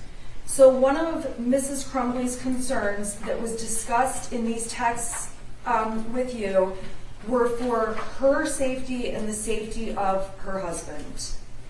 Correct. And that poured over onto you as well. As the barn owner, you needed to be concerned about your affiliation with the Crumbleys. Correct. And you needed to be concerned to make sure that you were not specifically harmed by anyone for being affiliated with them, correct? I wanted to make sure that myself, my family, and my barn family were also safe. Well, that was going to be my next question. You were concerned about yourself, and I'm sorry, you said your family? My close family, and then also what we call a barn family, or people that are boarded at my facility. Thank you. And that's why you made indications to Mrs. Crumbley about not coming to the barn or only coming with a police escort, because you were watching out for what you needed to protect, which is yourself, the people you care about, and your boarders. Correct. When you write to Mrs. Crumbley in the texts that were admitted, please stay safe, you genuinely wanted Mrs. Crumbley to stay safe. Correct. And Mrs. Crumbley was explaining that she can't go home. Those texts speak for themselves. Correct. And Mrs. Crumbley ultimately says that they are staying out of town for a few days. Correct. And it's your understanding they were not returning back to their home address. Correct. In the text, you say to Mrs. Crumbley, you give her some advice to be honest about everything, correct? Correct. At no point, there is no point where Mrs. Crumbley says to you, hey, I'm going to lie about this, correct? Correct. There's no point where she says, Kara, please take my side and lie about anything, correct? Correct. When you're giving her the advice to tell the truth, she's not saying to you, I'm not planning to do that, right? Correct. And in your texts, you confirm to Mrs. Crumbley that you don't remotely think it's Jen and James' fault that the shooter did this, correct? I did put that in the text message, correct. And then Mrs. Crumbley responds that she wishes there had been warnings, correct? Correct. And when you text her back, you say there probably were, but nobody saw them, right? I did have that in my message, correct. And if you had seen warnings that the shooter would do something like he did, you certainly would have voiced that to Mrs. Crumbley. Your Honor, I believe she's been asked that question a couple of times. Well, I think she asked if you saw that picture in People's 74, would you have called the police and said there's a mass shooting, there's going to be a mass shooting? So I think the question is somewhat different. I believe she also asked her if you would have said something to Mrs. Crumbley on concern. Did she ask you that already? Yes, a variation. I did ask that, but then further down in the text messages, the conversation shifts, and the conversation is specifically, again, about signs and warnings, and so that's why I'm asking this witness a question about it again, Okay. only because it reappears. Okay, go ahead. Okay, so you never said to Jennifer Crumbley when you two were discussing the word warnings, hey, I think there were warnings, correct? Can you rephrase that? You did not say to Mrs. Crumbley when you guys were talking about her wishing there were warnings, you didn't say, Jennifer, there were warnings. That is correct, because That's just my question. You did not say, Jennifer, there were warnings. correct. And in fact, you continued to go on to be kind to Mrs. Crumbley and continue working out the terms of buying this horse, correct? Correct. And you continued to be concerned and telling Mrs. Crumbley, stay where you are, and that you didn't want people hurting them, correct? Correct.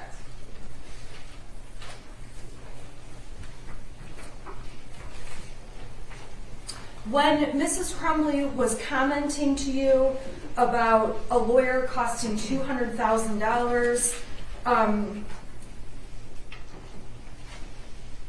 you understood she was trying to gather money together to pay a lawyer, retain a lawyer. Correct. And at that point, the shooting by the shooter had taken place, correct? Correct. And you do not know who the lawyer was for that Mrs. Crumbley was going to be thinking about paying $200,000 to, correct? I did not know for sure.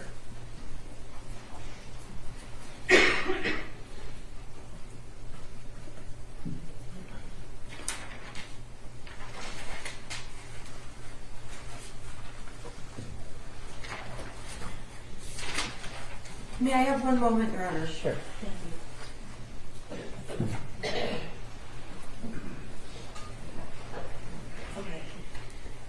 Ms. Pennick, in light of your testimony, I just want to confirm, you have never suspected that Jennifer Crumbley has stolen anything from you, correct?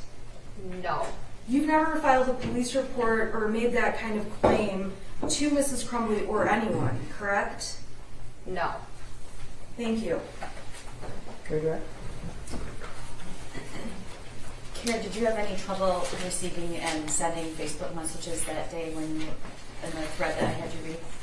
I do not remember. Okay, but you successfully communicated with her? Correct. Okay. Counsel asked you a couple times about text messages you sent Jennifer, and you wanted to explain. You said, that's what I wrote in the text. And you, what do you mean when you say that? A lot of the messages that I had sent, I wanted to send them in a way that I could possibly gain more information to provide to the law and get this situation taken care of. Okay.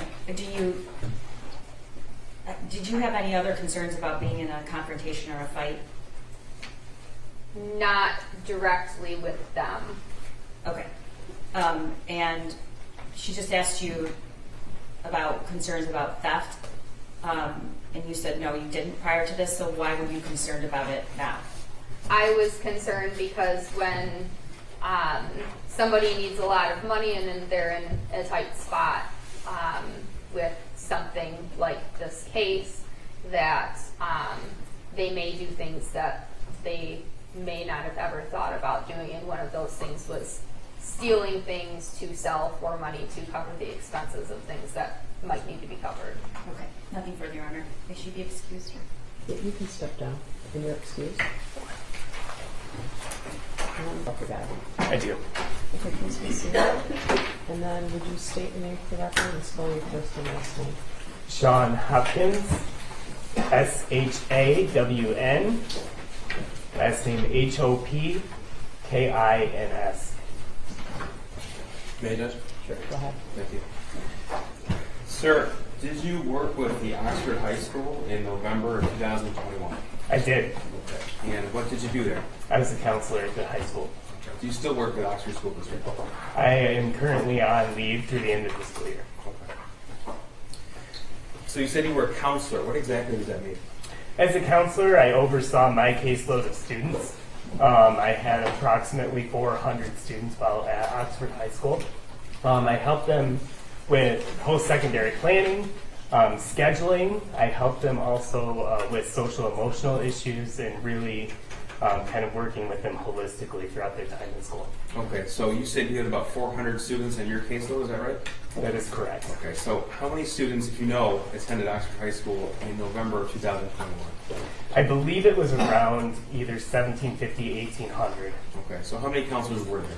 There were 4 counselors with main caseloads, and then we had a counselor who had early college students. Okay, so the 4 you call them main counselors, would they have a similar type of caseload? Yep, we were divided out alphabetically, so we each took about an equal amount of students. Okay. So you described a few different duties. Did you have any primary responsibilities as a counselor, or did you sort of have a lot of different responsibilities? I would call it a lot of different responsibilities that were all primary. Okay. I don't know that there was one that we would put above the other that I described. So in your general caseload, did you have regular meetings with students, or was it as an as-needed basis? Both, actually. We did have a couple meetings per year that were scheduled, especially with seniors. We would meet with them regularly, and then we would meet once per year to go over scheduling and making sure that students were getting everything they needed for graduation, and then on an as-needed basis for any students. Okay. So tell me about your background, please. Well, I graduated from college in 2009, actually started as a youth pastor, worked in that role for from 2009 to 2018. I actually crossed over some with my time in the schools. I graduated with a master's in counseling from Oakland University in 2015, served the 2014-2015 school year as an intern at Oxford High School, and then was hired on full-time after that. Okay, is that where you had been employed up until, from that point up until the time you went on leave?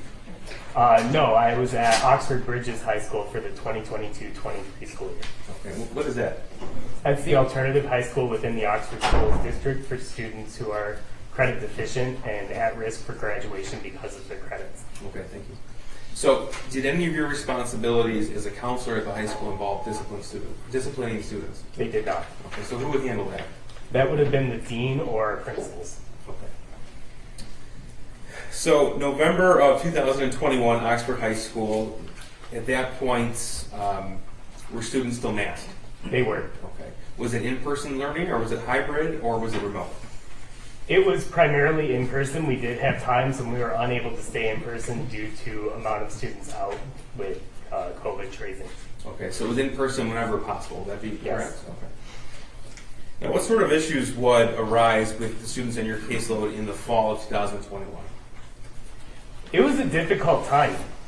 Looking back on it, it was a time when, you know, it was a lot unknown for students, especially if they would be quarantined at times. You were working with them, making sure they were able to stay caught up. We actually had teachers filming their class as they were teaching their class oftentimes to make sure that they were able to keep students engaged even when they were out. So it was difficult from a scholastic standpoint, which in a lot of ways led to it becoming difficult from an emotional standpoint for students, where it just became, the unknown can be difficult sometimes. What sort of mental health struggles would you see during that time? We saw a lot of depression, anxiety, students struggling, and we saw suicide ideation and unfortunately suicide attempts during that time. Tell us, please, what exactly does suicide ideation mean?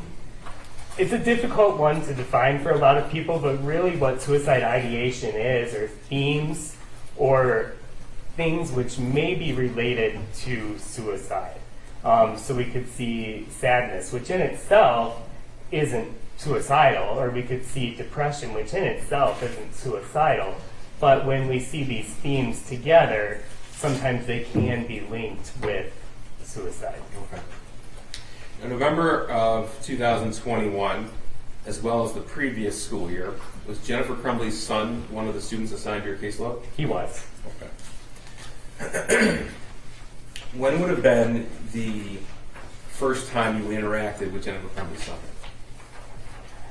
To my memory, the first time would have been in the fall of the 2021 school year. Okay, so what purpose would you have interacted with him then? You would have been a freshman at the high school? Well, I do know that there have been things I interacted with him as a freshman, but I don't have memory of those. We would have done scheduling, we would have done just normal routine things, but I don't have a memory of that. So when you say scheduling, you mean scheduling classes? Yeah, Okay, so that was one of your responsibilities as well? it was. Okay. Now, first of all, is Jennifer Crumbley in the court today? Yes, she is. Can you point to her and describe something she's wearing today, please? She is to my right, wearing a black jacket. Your Honor, would the record reflect identification? The record will reflect the court identification of the defendant Jennifer Crumbley. So in the defendant's son's freshman year, that's the fall of 2020 into early parts of 21, do you have any recollection of interacting with him? I don't. Okay. Now, did you interact with him in the, if I showed you an email, would it refresh your recollection if you met with him in the spring of 2021? I have seen this email. I don't have memory of the meeting, but it's been documented. Okay. This is exhibit, I don't believe we have an objection to exhibits 155 through 160. Let me just double check here. That's correct, 155 through 160, right? You don't have an objection to any of those? No. Okay, 155 through 160 are admitted. Mr. Hopkins, I'm going to direct you to the screen right in front of you. This is exhibit 155. Portions obviously are redacted. This is a copy of an email. Is that correct? It is. Okay. It's sent from a staff member of Oxford High School? Mm-hmm. You have to say yes or no. Yes. Okay. And can you tell us, please, it was addressed to you May 13, 2021, 1:46 p.m.? That is correct. Okay. What does the email say? It says, "Hi, when you get a chance, can you call redacted down and see how he's doing? He's failing my class and tries to sleep all the time in class." Okay. So this was in reference to the defendant's son? That is correct. This is a portion of the same email thread. Also May 13, 2021. This is 2:07 p.m. And what was your response? It says, "I'll catch him before the end of the day." Okay. And then did that staff member respond to you? Yes. And what was that? Thanks. Just a little worried. Okay. Now, do you recall having a conversation with the defendant's son in May of 2021? I do not recall this meeting. Okay. I'm going to show you what's been admitted as People's 156. Mhm. This is, remember, yes or no? Yes. Okay. September the 8th, 2021, 8:23 a.m. This is an email from a different teacher to you. Is that right? That is correct. Okay. And could you read us, please, what the email says? "Hi, Sean. Could you please touch base with student? In his autobiography poem, he said he feels terrible and that his family is a mistake. Unusual responses for sure." Okay. Did you respond to that email? I believe I did. Okay, so this is your response, September the 8th, 2021, 9:15 a.m. What is your response? "Thanks for the heads up. I'm in senior meetings throughout the day, but we'll try and catch up with him." Now, do you recall that interaction with the defendant's son? In this case, I did not have a direct interaction with the defendant's son. I talked with the teacher. Okay, and tell us about that, please. I had a conversation with the teacher, and she explained to me a little bit more context of what had gone on. She explained that he was Your joking. Honor, I would object to the hearsay. It's not offered for the truth of the matter, sir, the judge, just to offer what he did next and why. Okay, so what did you do next? So I had a conversation with the teacher who gave me greater context of what was going on within this. And she stated that he was Your actually... Honor, I would object I to don't think it was clear to him. I'm sorry. Oh, that's all right. Based on your conversation with the teacher, what did you do next? Did you? I did call not or have a email? meeting. I did not have a meeting with the student Okay. at this time. And did you send an email to either the defendant or her husband, or a phone call to either the defendant or her husband? I did not. Okay, that's all, sir. Now, in Oxford High School, are grades posted so parents can follow along? They are. Okay, and what system is that? That is through a system called Power School. Okay. They are given live updates through that system. And that's every parent of every student registered in Oxford School District that can follow along with assignments and things of that nature. Yes. And our parents also provided emailed updates to Power School. I believe that they can get notifications through the Power School system. And that sends the email? I'm not sure. If you how that is know, done. that's all right. All right. Now, this was September the 8th, 2021. I'm going to show you People's Exhibit 157. Now, this is November the 10th, 2021 at 2:45 p.m. This is an email to you. Is that right? That is correct. Okay, and can you tell us what this says, please? Student is having a rough time right now. He might need to speak with you. Okay. And then your response at 4:44 p.m. on November the 10th, 2021 was what? I'm sorry, I was in a meeting through the end of the day. I'll catch up with him.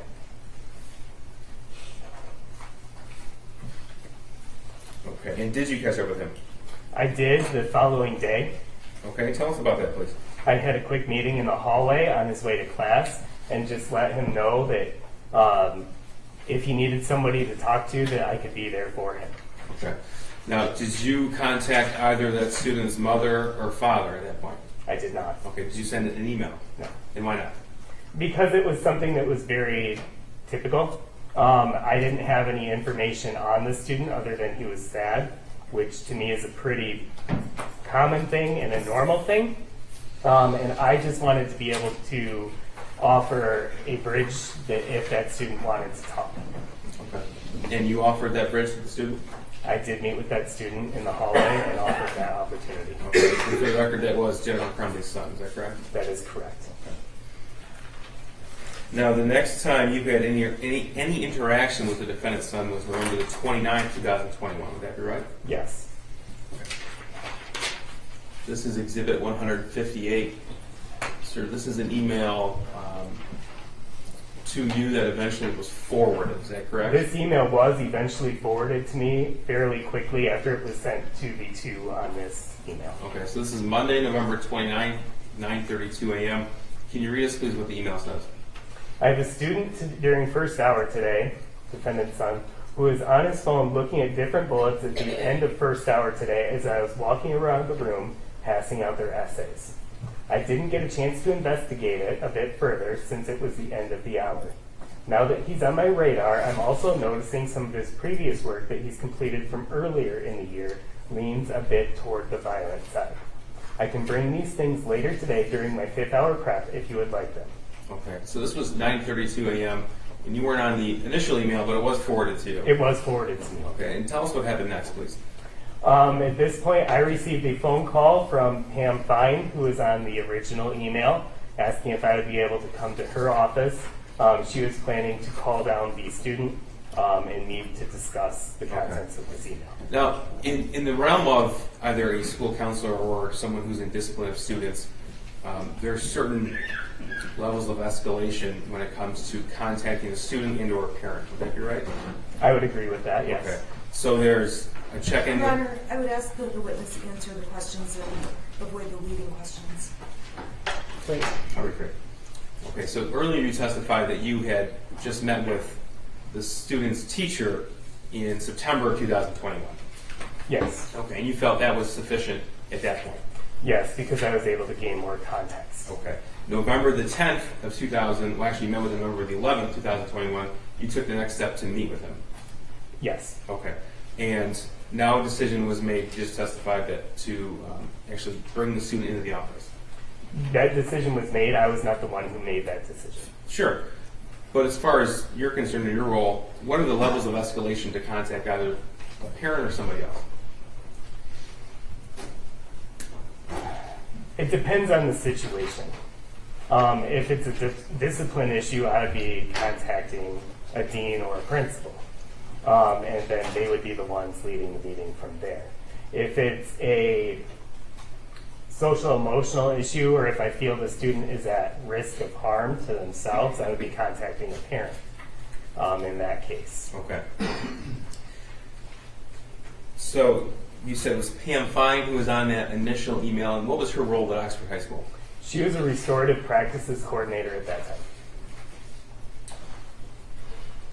So tell me what happened after you received that phone call. I walked to Pam Fine's office, and the student had been called down and then walked into her office. Okay, the student being the defendant's son? Yes. Okay, tell us about that meeting. It was fairly brief. I was there as student support throughout the meeting, not to have direct conversation about the content of the meeting, but it was really a chance to get an idea of what he was looking at and why. Okay. When you said you were there for the standpoint of student support, what does that mean? Well, when a student is facing a potential discipline issue, it's fairly common to call a counselor in, as we are not the ones issuing the discipline in that case, but we can be a person there who's in the corner for the student. So is that intentional to keep the discipline separate from the counselor? Yes. Why is that? Because the counselor is not a role of disciplinarian, the counselor is a role of student support. So your focus then would be on the mental health and well-being of the student, not if the school rule was violated. That is correct. You said the meeting was fairly short. It was less than 10 minutes. Okay. Was a decision made to take the next step to contact a parent? There was a phone call to the parent after the meeting. Okay, now, do you know how that decision was made and why? I do not know how that decision was made or why. Okay. Were you there for that phone call? I was. And it was a voicemail? It was a voicemail. Okay. And who made it? You or Ms. Fine? Ms. Fine is the one who made the phone call. Now, when was the next time you had any interaction? Well, first we'll go through the rest of 158 here. It'll be on your screen. Okay. This is when it was the email forwarded to you at 9:34. Can you read this email, please? I sent the following email to Nick and Pam. I wanted to make you aware as well.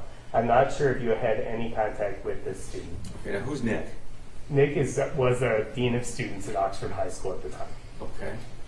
And 9:36 a.m., you responded to the email. What did you write? Thanks, Jacqueline. I'll be touching base with him as well. Okay, thank you. Now, when is the next time that you had contact with the defendant's son? It would have been the following morning of November 30th. I'm going to show you what's already been admitted as 159. This is also an email. This is Tuesday, November 30th, 2021 at 8:05 a.m. And you were on this initial email, correct? Yes. Okay, could you tell us what the email says, please? I know Jackie emailed you guys yesterday with some concerns about student in our first hour class. Today he is watching videos on his phone of a guy gunning down people.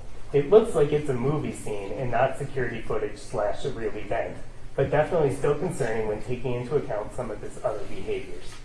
Okay, so this email was sent at 8:05 a.m. the morning of the shooting. What Yes. time did you receive it? Well, I received it at 8:05. I believe I responded and saw it about 30 minutes later, I'm sorry, that was a bad question. If you recall, what time did you actually read it? around 8:30. Okay. What was your reaction when you read the email? My first reaction was, here we go again, of another conversation of you have to follow school rules, you have to be able to make decisions that aren't going to be detrimental to your time in class. Okay. Now, did you receive, subsequently you met with that student, correct? That is correct. Okay, but before you did you receive another email regarding him? Not to my knowledge, no. Okay, well, did you receive another email regarding the defendant's son that day? I did, but it was, what happened was a math teacher showed a picture to our dean of students, Nikki. Okay, so I'm going to show you 160, what's been admitted.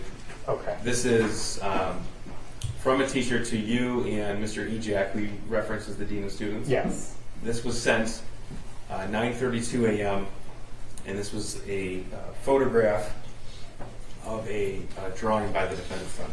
Yes, this was sent after I already had defendant's son in my office. Okay, so let's back up a little bit then. You looked at the first email around 8:30 in the morning, you said? Yes. Okay, and then what decision did you make and why? I was on the phone when I saw the email, and upon hanging up the phone, I actually had Mr. Ejak come to my office. Why is that? Because he had been shown the math assignment, which is attached in the email currently on the screen. Okay, and then tell me about that conversation.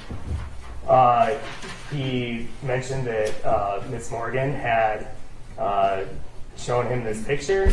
I said Ethan because I had his schedule up on my computer going to planning on talking with him. Okay. And then I made the decision as the counselor to go into his class because it is, when a counselor goes into a class, it could be for anything. Okay. You said you had made a decision to speak with him. Was that because of the email you received before Mr. Ejak came and saw you, or another reason? It was based on the email that I received. Okay. And then when I already had the information that there was an assignment of some sort going on, then it solidified that decision even further that I was going to talk to the student. Okay, did Mr. Ejak show that to you, or did you see it from the email? I did not see it until I saw the assignment in person in the class. In person? He was shown a picture of it on the phone. Who's he? Mr. Ejak Okay, was shown a picture of it on a cell phone. all right, So I had not seen the assignment at that point. all right. And you made the decision to retrieve the defendant's son from class and bring him to your office? Yes, his classroom was actually close to my office when he was in that hour. Okay, And so I made the decision that as a counselor, it would be easier for me to walk in there because that's a pretty common thing. And then I ended up grabbing the assignment and walking back to my office with the student. okay. Now, the first time you saw that assignment was in person in that classroom. That's correct? I really didn't look at it much. I had it, Okay. but I wasn't studying it as we were walking back to my office. Okay, this is Exhibit 123. It's already been admitted. Now, there's things drawn out in words added and certain words crossed out. Was this the assignment that you retrieved from the defendant's son's classroom? Yes, it was. Okay. And then you brought the defendant's son back to your office. Is that right? Yes. Okay. And then when would you say is the first time that you really took a look at this? A couple minutes after being back into my office was when I really took a look at it. Okay. I went through the email I received with him With from who? The Allison. defendant's son? Yes. Okay. The email from Allison Karpinski, and then sought clarification on that email. And then after receiving the clarification from the student on that email, I then looked over the paper with the defendant's son. Okay. And what was your thought when you saw this paper, Exhibit 123? My first thought was I wanted to get from him what he was doing. His initial response was that it was a video game, that he liked drawing for video games and liked being able to create in that way. So I let him describe it in that way at first, and then I asked him to talk about some of the words that he had written down. Okay. By this Because point, those stuck out to me. so by this point, had you seen the original drawing? No, Okay. So the words you were asking to explain were on this sheet here, 123. that is correct. Okay. So what words in particular stood out to you? I noticed the words of "I love my life so much," "the thoughts won't stop." I could make out "help me" under the crossed out part, and "harmless act." So it made me concerned that the student may potentially be suicidal or be displaying suicidal ideation. Okay. So I take it you didn't take the defendant's son explanation at face value. I didn't take it at face value. I accounted for it as his description, but I wanted to make sure that I was looking at as much of a picture as I could. Okay. So when you reviewed this drawing, and again, this is before you saw the original drawing, did you decide then to ask more pointed questions? I did. I really wanted to point out the words that were in the drawing because they were the easiest to see, and I wanted to get explanation for the words that wasn't just, it's a video game. Now, when you were speaking with the defendant son in your office, did he have a mask on? He did. Okay, did you have a mask on? I did. Could you tell what his demeanor was at that point? As best as you could, without complete facial expression. You still have tone of voice, you still have pace of speech. At this point, you never actually interacted with him without a mask, would that be right? That is correct. So when you asked more pointed questions, tell us what happened next and why. His demeanor at first was very compliant, and as I started asking about the words and asking him to describe the words, his demeanor shifted towards more of a sad demeanor. Okay. He started sharing some things that had gone on in his life. Like what? He mentioned that a family dog had died recently. He mentioned that a grandparent had passed, that he was struggling with COVID and with school through COVID. And he mentioned that he had an argument with his parents about grades the night before. Okay. Did he tell you that a friend of his had abruptly left the state? He did mention that a friend of his had left. He didn't say the state, just wasn't attending school anymore. Okay. Now, did you make a decision based upon your conversation with him to call Jennifer Crumbley? I did. Okay. And now, is that before or after you saw the original drawing? I don't remember. Okay. So during this conversation with the defendant's son, did you have the opportunity to look at the original drawing? I did receive the original drawing in an email, probably 25 to 30 minutes after retrieving it from class. So this is Exhibit 74. It's already been admitted. This is the original drawing that was shared with you? Yes. Okay. Now, what about this drawing causes you concern as well? This drawing also gave me a lot of concerns of suicide. When I looked at it and I saw one body, when I looked at it and saw words that were internalized of "the thoughts won't stop, help me," I started becoming concerned about the student's well-being and made the decision that I needed to involve parents. Okay. So we had talked about checking with the teacher, checking with the student, calling the student in to the office, and a phone call to the parent. Now you decided to not just call the parent, but also call them in? I did. Okay. Now in the range of options with a counselor dealing with a parent, this is be the highest option. Would that be right? This would definitely be up there, yes. Okay.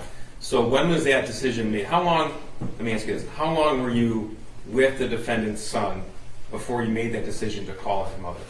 To the best of my memory, at least 20 minutes. Okay, so in that 20-minute time span, though, you made the decision to bring her in. I did. Okay. Tell us how that happened. I asked, I actually told the student what I was going to do. I said, here's where we're at, and here's what I have to do. And I let him know that in this case, I need to call your parents and get them involved, because I want to make sure we get you help and support. Okay. I then gave student the option to choose which parent he wanted me to call. I do that quite frequently because it gives you an insight into the student a little bit. Of sometimes they might say, please don't call this parent. And student's response was it would be easier to get a hold of mom.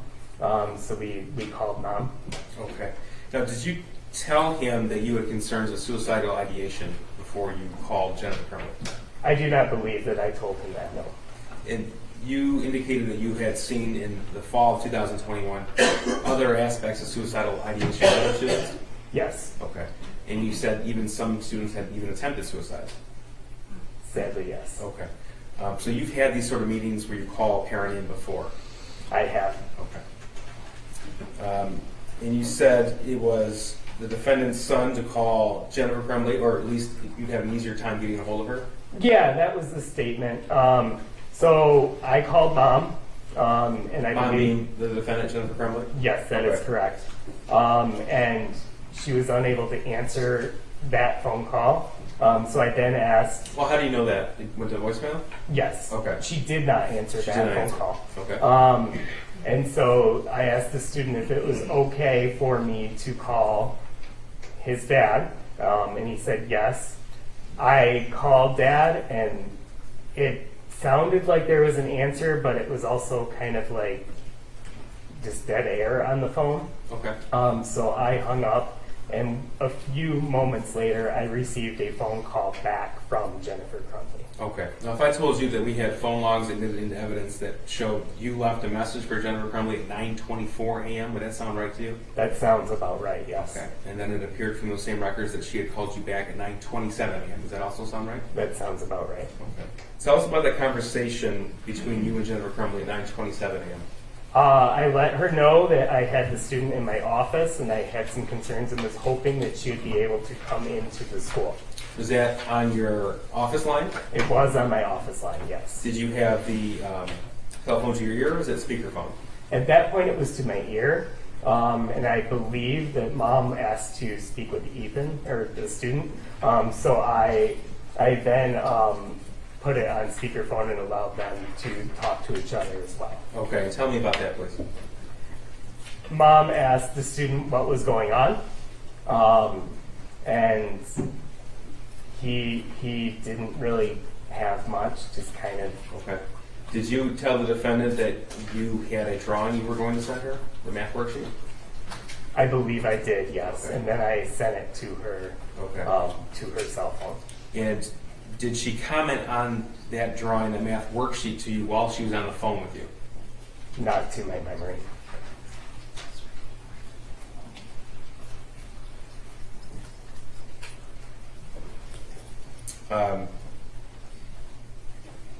You indicated to Jennifer Crumbley that you needed her to come into the office. Is that what you said? Yes. Okay. Did she say, okay, I'll be right there, or did she say something else? She was hoping that Dad would be able to do it, that it would be difficult for her to get there to leave work, and that she worked approximately 30 minutes from the school. Okay. And that was 9:27 a.m. And when she told you that it'd be difficult for her to come there, was that on speakerphone? I do not remember. Okay. So what was your, for the records, it shows about a 5-minute phone call between you and Jennifer Crumbley at that point in time. Were you left with the impression that she was on her way then, or that you had to find another parent? I was left with the impression that she was going to try and contact Dad to have Dad come. And then approximately 10 minutes later, she called again saying that she was unable to get a hold of Dad and that she would be on her way. Okay. She being Jennifer Crumbley? Yes, that is correct. All right. And you said you forwarded this Exhibit 74 to Jennifer Crumbley? This was forwarded in the email. Okay. And then this Exhibit 123 was also forwarded to her? That was texted to her cell phone. Texted Jennifer Crumbley's cell phone? Yes. Okay.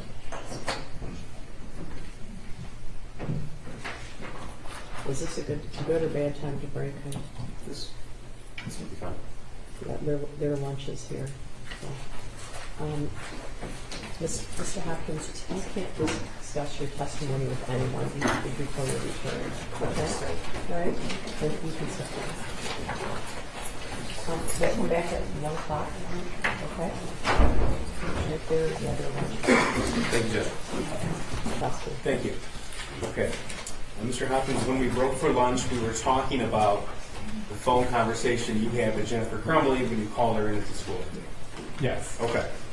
So, that morning, did both Jennifer and James Crumbley come to the school? They did. Okay. Do you recall approximately what time? I believe it was around 10:30. Okay. Now, if I were to tell you that we had video surveillance that showed that you welcomed them to your office at 10:40, would that sound right? That sounds right. Okay. So, walk us through what happened from the time that you were notified that James and Jennifer Crumbley were there to the time that you went and welcomed them. So when I was notified that they were there, I had actually texted Mr. Ejak to please come back to my office. He had been present through a majority of the meeting until we confirmed the parents were arriving, and then asked him to return. I then went out to the lobby of the counseling office area to greet the parents. Okay. So from the phone call where you actually spoke with Jennifer Crumbley was 9:27 a.m. From that point, 9:27 a.m. until 10:40 a.m., where was the defendant's son? In my office. Okay. And what was going on there? There was a conversation between myself, the defendant's son, and Mr. Ejak was there as well until approximately 10 a.m.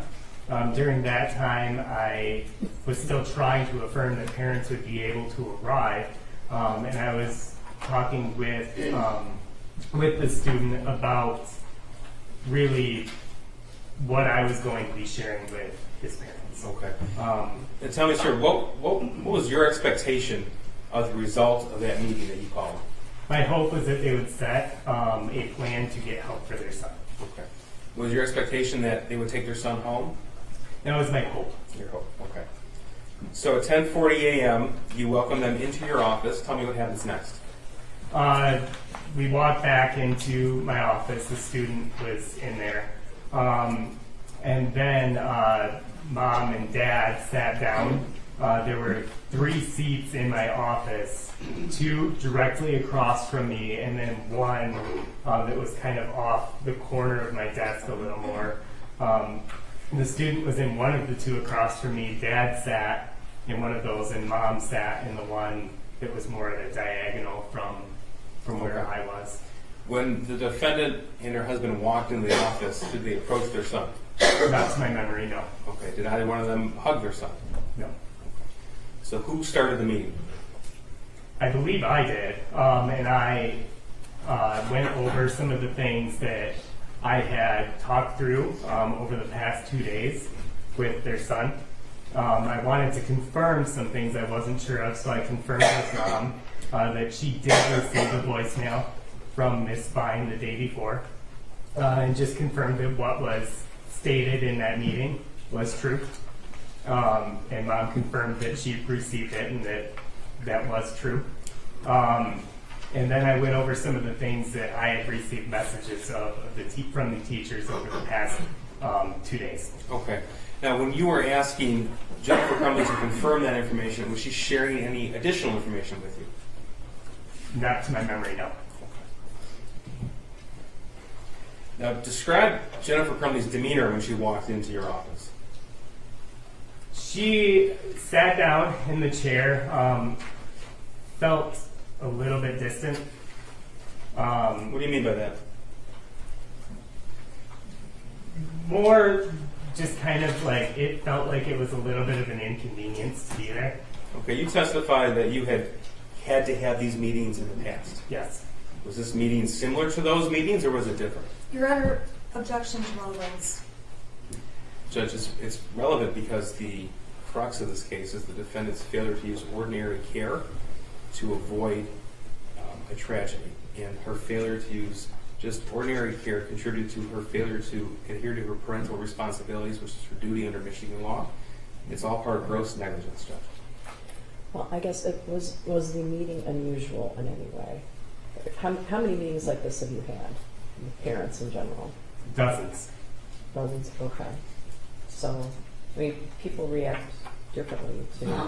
No one's very excited about coming to this school about their child, right? I would agree. Now, this wasn't a discipline issue, though, was it, sir? No. Okay. In fact, you had indicated, Jennifer Crumbley, that you had concerns with suicidal ideation. I had concerns for his well-being, absolutely. And you communicated that to Mrs. Crumbley before she got there? Yes, Okay. And yet, still, it was different than the dozens of meetings you had in the past? I would agree. All right. So, you said that the defendant's son sat directly across from you. James Crumbley was in a chair next to him. Jennifer Crumbley was off to your side. I don't remember which chair student and dad were in. That's I know fine. they were both across from me, and Jennifer Crumbley was off to the side a little Okay. more. So, you were asking them to confirm the voicemail, information left on the voicemail November the 29th, the day before? Yes. Okay, specifically, what information were you asking them to confirm? I asked first if they received the voicemail because I didn't know at that point whether they had or not. And then I asked to confirm the details of the voicemail, which were that shooting guns were a hobby that they undertook as a family and that they had went to the range over the weekend. Okay. Did you tell Jennifer Crumbley that her son expressed to you his own feelings of his friend leaving the state? I did mention that, yes. Okay, and what else did you mention? I mentioned the conversations I had with the student of the friend leaving, that the student was sad about that, the dog, family dog passing, grandparent, COVID being hard, and all of those which were told to me by the student were also confirmed by the Okay. parents. Now, when you say confirmed, I take it that, I don't want to put words in your mouth, but this didn't catch Jennifer Crumbley by surprise. It did not feel as though it was new information to the Okay. parents. All right. Now, you testified that it was your hope that they would take him home that day. What do you mean by that? I wanted to make sure the student was able to get the support that I felt was needed, and I was wanting it to be as soon as possible. Okay. Did you feel like that he could be left alone at that point? I did not want him left alone at that point. In fact, that's why I kept him in my office until I could make contact with parents. Okay. And you communicated that to the defendant? I do not remember if I communicated that to the defendant. So when you discussed, well, first of all, did you communicate your hope that they take him home to the defendant? Yes, my words were I want him to be seen as soon as possible, today if possible, and I actually provided a list of mental health resources and handed that to Mom. Now, when you say a list of mental health resources, could you explain a little bit more what that means? Yeah, it was multiple pages of different services throughout the area, what they specialized in, whether they accepted insurance or not, and contact information for those different therapeutic options. Okay, and that was actually provided to the defendant and her husband? I handed it to Mom. Okay. Now, when you communicated your expectation, what was Jennifer Crumbley's response? I didn't feel as if it was going to be an absolute no, but it was made quite clear that it wasn't possible to do it that day. Why do you say it was made clear it wasn't possible to do it that That day? they had to return to work and they were unable to do it that day. Well, who said that? Mom. Mom, is it Jennifer Crumbley? Yes. Did she speak for James, or did James speak as well? I don't remember James speaking on that topic. So what happened next? My comment was, then I said I'd like to see him as soon as possible. Today is possible. I was told today is not possible, so I said, is 48 hours possible? I will be following up. In those dozens of meetings in the past, had anyone ever said that they couldn't have their son go with them that day? I had not had that happen in a Your situation. Honor, I would object to the relevance. It's the same response as the last objection. Okay, well, I guess you'd want to back up even further. Have you ever asked parents to take their child home with them that day? Have you ever requested that before? I've encouraged parents to be able to get their son and or daughter help and therapy. I had never had it where it was feeling like I needed to push to make it happen. And you say the feeling like you needed to push to make it happen. That's what you're experiencing November the 30th, 2021. That is correct. Okay. So tell me what's going on through your mind at this point.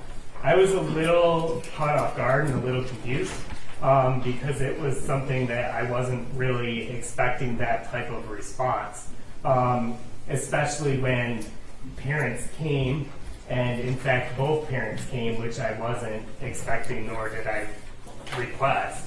I was a little surprised at their willingness to come, but then not completely follow through. Okay. Now, you told the defendant or husband that your opinion was this drawing showed suicidal ideation. Is that right? That was my opinion, and I did not.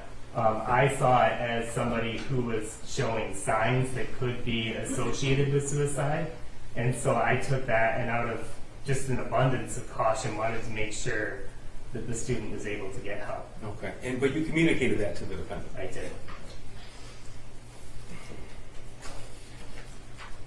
Did you specifically ask them to take him home that day? I did not specifically ask them to take them home. I asked them to take him to get help and therapeutic help. Now, when it was made clear to you that Jennifer Crumbley was not going to take her son home, and neither was James, what is your next step? My next step was to try and think of what is best for this student in front of me in this moment. Okay. And tell me about your decision process. When I looked through it, it was clear they weren't going to take him that day. So my first thought was, I don't want him alone. I want to make sure somebody who's experiencing. Why didn't you want him alone? Because I don't want a student who may be suicidal alone. Okay. I cut you off. Please continue. I then, after determining I didn't want him alone, I went through different options of what needed to happen. At that point, the student had requested to be able to stay in class, and parents were on board with him staying in class as a good placement.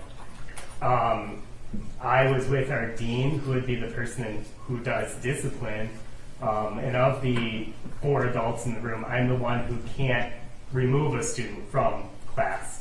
So I asked our dean if there was any reason from a discipline standpoint or anything that he needed to do from a discipline standpoint that would prevent the student from returning to class. And the response there? No. So you told us that you were taken aback. You were a bit confused by the response of the defendant. And now you moved on to your next decision with the information in front of you. Is that when you turned to Mr. Ejak and requested information regarding discipline? It is. Okay. And how did the meeting end? Tell us about that. The meeting at that point ended fairly abruptly. What do you mean by that? Well, at that point, we had a student wanting to return to class. I knew that he wasn't going to be able to be removed to go get therapy that day. So I was kind of left with an option of, okay, this student, I can't keep a student from class if there isn't a reason to keep him from class. I asked if there was a discipline reason, and once we had kind of gotten to that point, I allowed the student to go back to class based on the information I had, and then Mom asked if we were done. And Those were her words, are we done? Yeah, Okay. yes. What was your response to that? My response was, I guess so. Now, you let her son go back to class before James and Jennifer left your office, is that right? There was a short time overlap of maybe 1 minute. Okay. So tell us what happened when it was communicated to the defendant's son that he could go back to class and he left. What happened in that time span? There wasn't anything noteworthy or different than any other student I've had leave my office. I wrote a pass to allow him back into the classroom, and he had his belongings and went to class. When he left, did either James or Jennifer hug him? Not to my memory, no. Did they say anything to him? Not to my memory. Did you say anything to him? I did. What did you say? When I handed him his pass, I just let him know that I cared about him. And why did you say that? Because I do. Like I did. It was an hour and a half with a student who was sad, with a student that we were talking about future plans. Now, in the time span from when you wrote him a pass and he went back to his class and James and Jennifer were still there, did they continue discussion without him? I don't remember any. Okay. So what happened next? I had handed them the sheet with referrals, and to my memory, they gathered up belongings and left. Now, what was your plan as far as follow-up had this attack not happened? My plan as far as follow-up was I was going to meet with the student the next morning to see if there had been more discussions and more plans about getting help. And then if there had not, my plan was to call Child Protective Services. Okay. Now, how long would you say the meeting lasted from beginning to end? Less than 15 minutes. All right. And again, was that typical or atypical from these meetings that you've been in before? Objection. Same response, Jeff. In your experience, how long do these meetings usually last? They vary. I mean, I've had some where parents came, got their kids, and it was 5 minutes. I've had some where we were in my office for an hour. Okay. So in the instances where they grabbed their kid, that was quick. Could be, yes. But when they spoke and talked through things, it was much longer. Yes. May I have one more here? Nothing further, thank you. Thank you. Good afternoon, Mr. Hopkins. Good afternoon. My name is Shannon. I represent Mrs. Crumbley. When I'm asking questions today, if I ask anything confusing, can you please slow me down and let me know? I will do so. Okay, thank you. I appreciate that.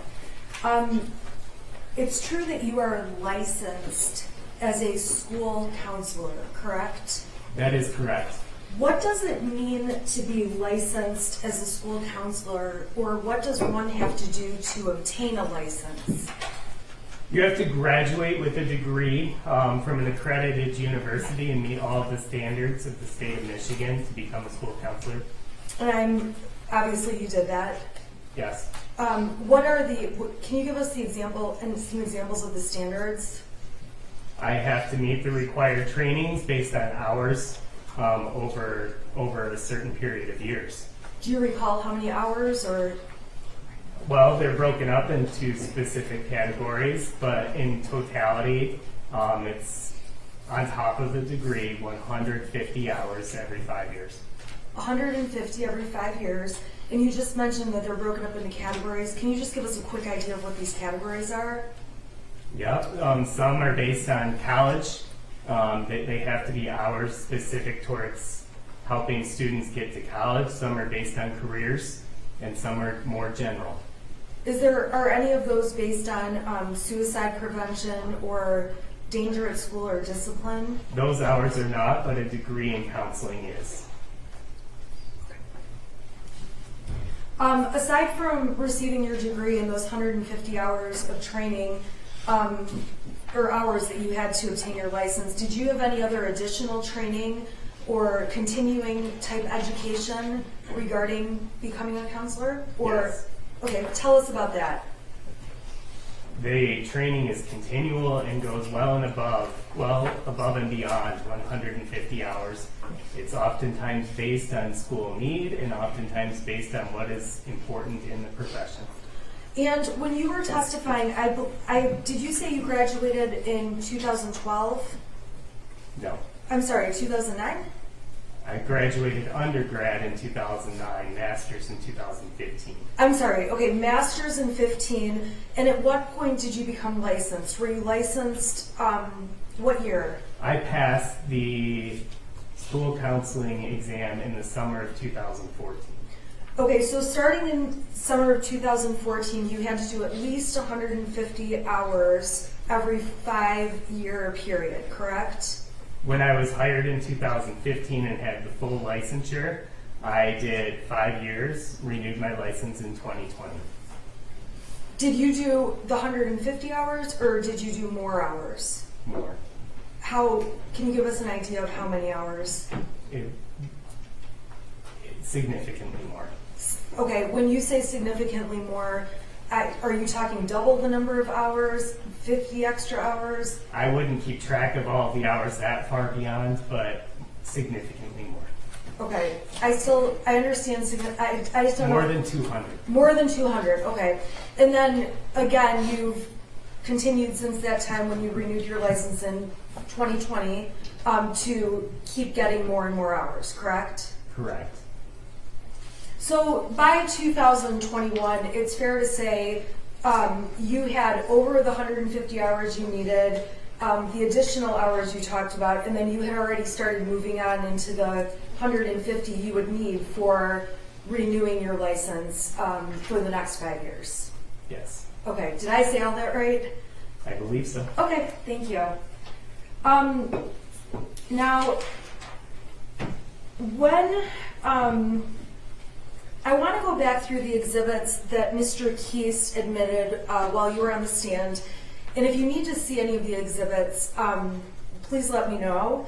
I'm going to start with 155, which were the emails that started off with Miss is it DeRiker? It is DeRiker. DeRiker. Do you need to see that in order to? I would like to see that. Okay, Yes, please. Your Honor, may I put it up on the screen, what's been admitted? Sure, I'm sorry, what exhibit number is it? This is going to be number 155, and I just need to. Okay.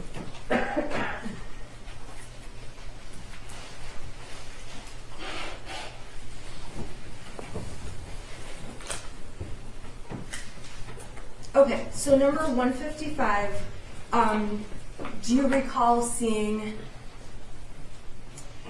this exhibit when Mr. Keast was speaking with you? Yes, he showed the bottom email portion. Okay, and the bottom email is from May 13th of 2021, correct?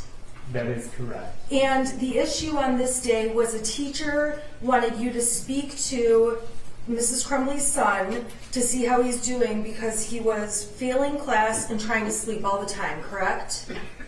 Yes, it states he is failing my class and tries to sleep all the time. Now, on this issue, on May 13th of 2021, I may have missed it. You don't recall meeting with Mrs. Crumbley's son to see what was going on, do you? I do not have memory of this meeting.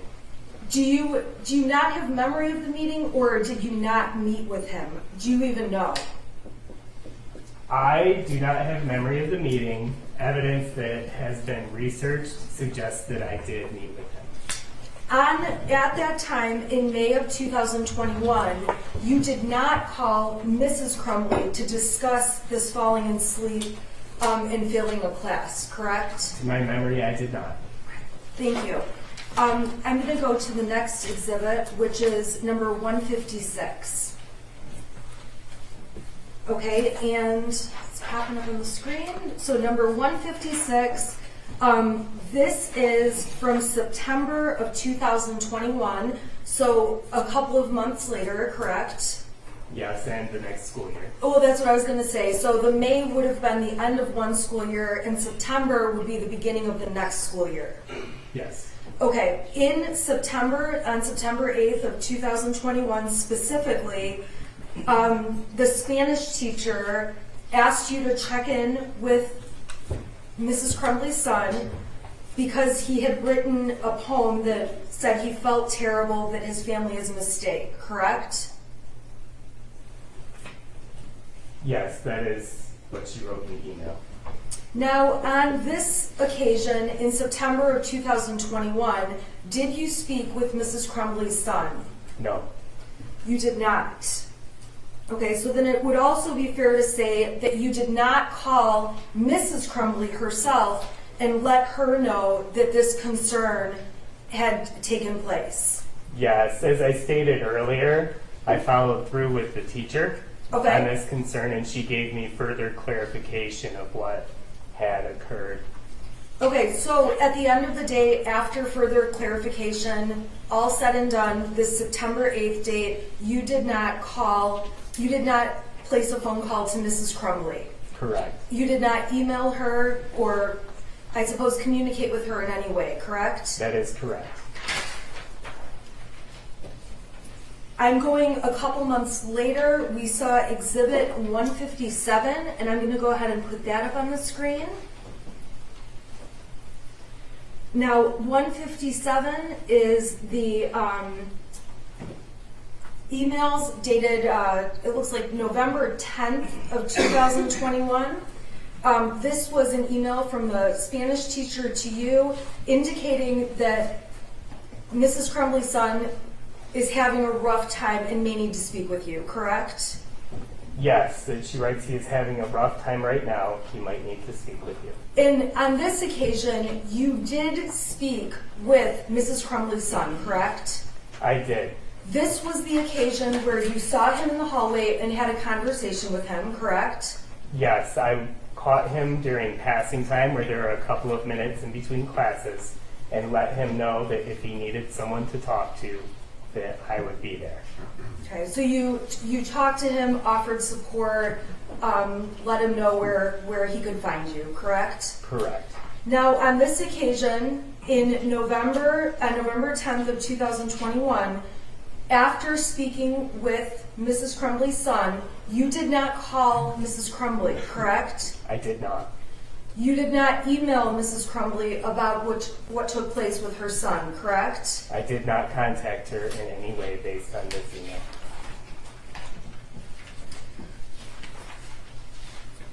Now I'm going to go to November 29th of 2021. This was admitted as People's Exhibit 158. Here, I've got it up on the screen. And this appears to be an email chain between you and Mrs. Kavina. Is that correct?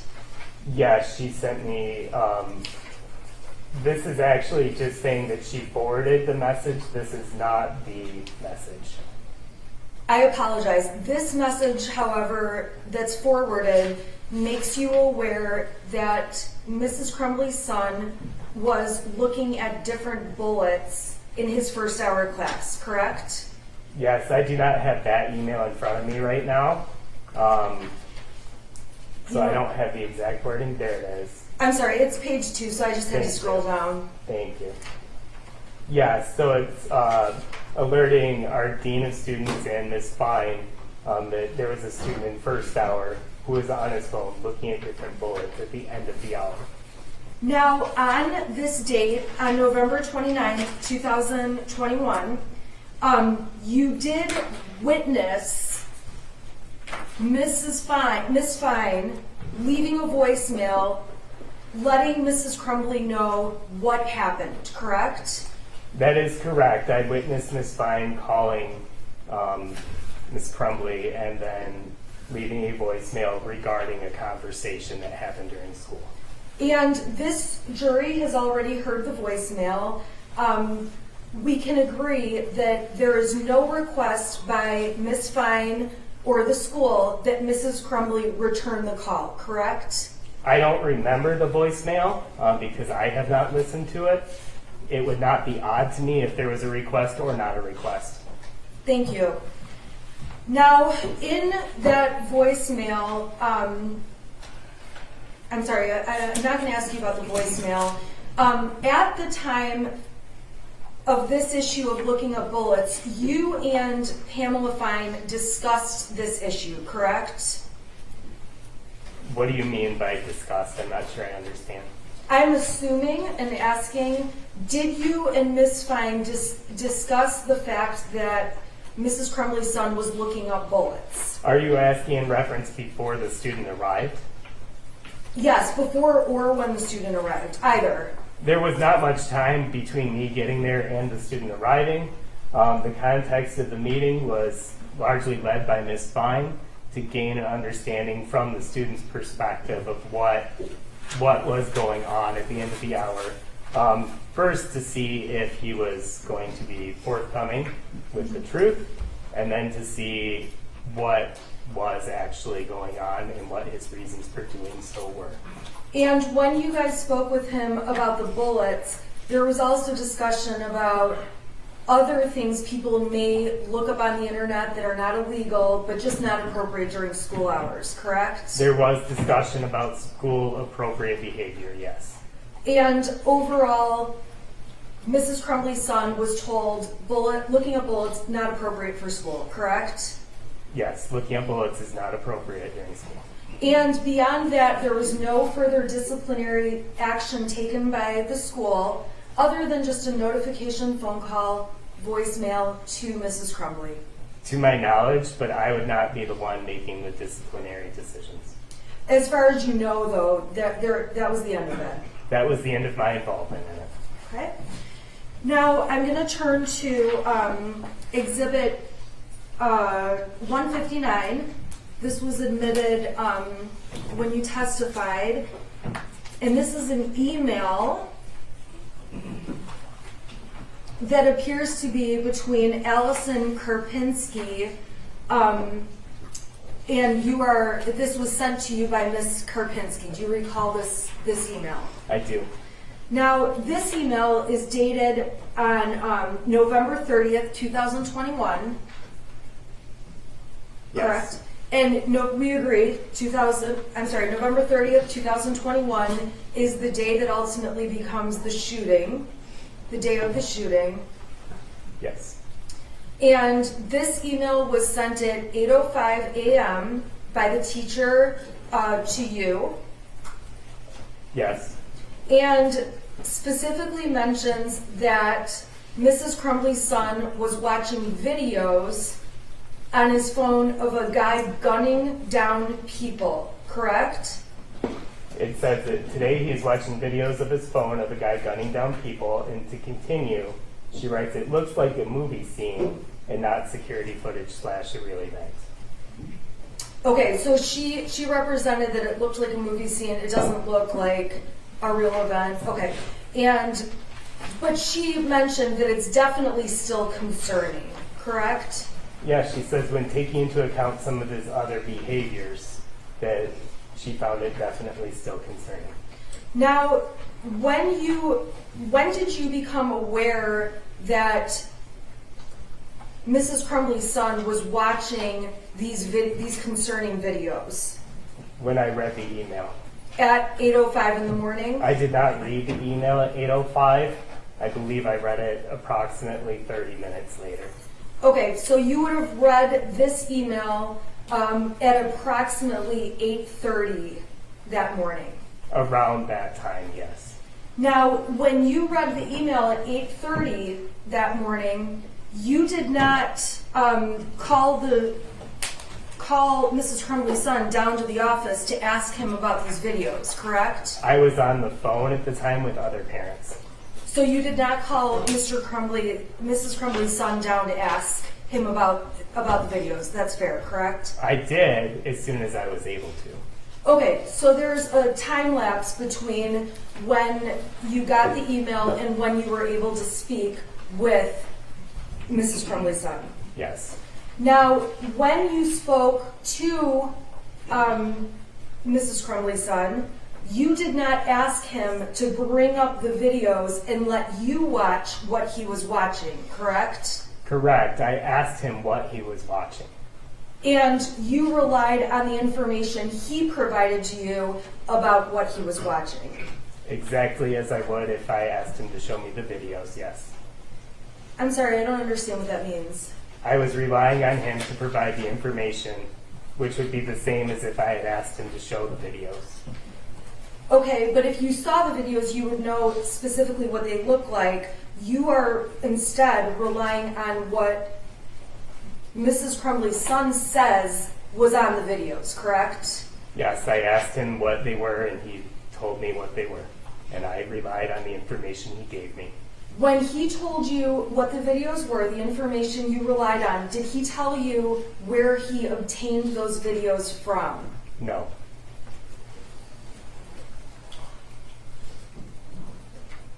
Do you have any idea, or did you ask, how long he was looking at those videos for? I did not.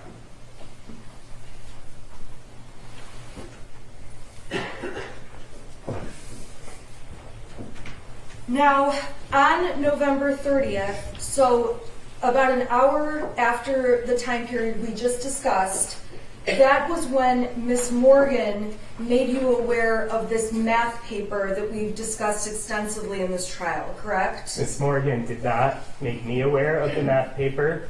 She made Mr. Ejak aware of the math paper. I apologize, and then was it Mr. Ejak that made you aware of it? Yes. Okay, thank you, and thank you for clearing that up. Now, your testimony, you testified about the math paperwork, your observations, your thoughts about it on a couple of occasions over the last couple of years. Is that a fair statement? Yes. And when you saw the original photograph or the original math paper, we can agree that there is a gun drawn on the math paper. Which one are you referring to as the original? I'm speaking about the one. Let me put it up on the screen. It would be. It's within Exhibit 160, and it's the prior to alterations, the math paper. Do you recall seeing this? There you Oh, go. thank you.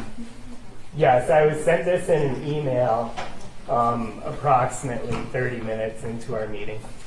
Okay, now when you saw, did you see the altered math test first, or did you see I called this the original. There's also one, because let's just be clear here.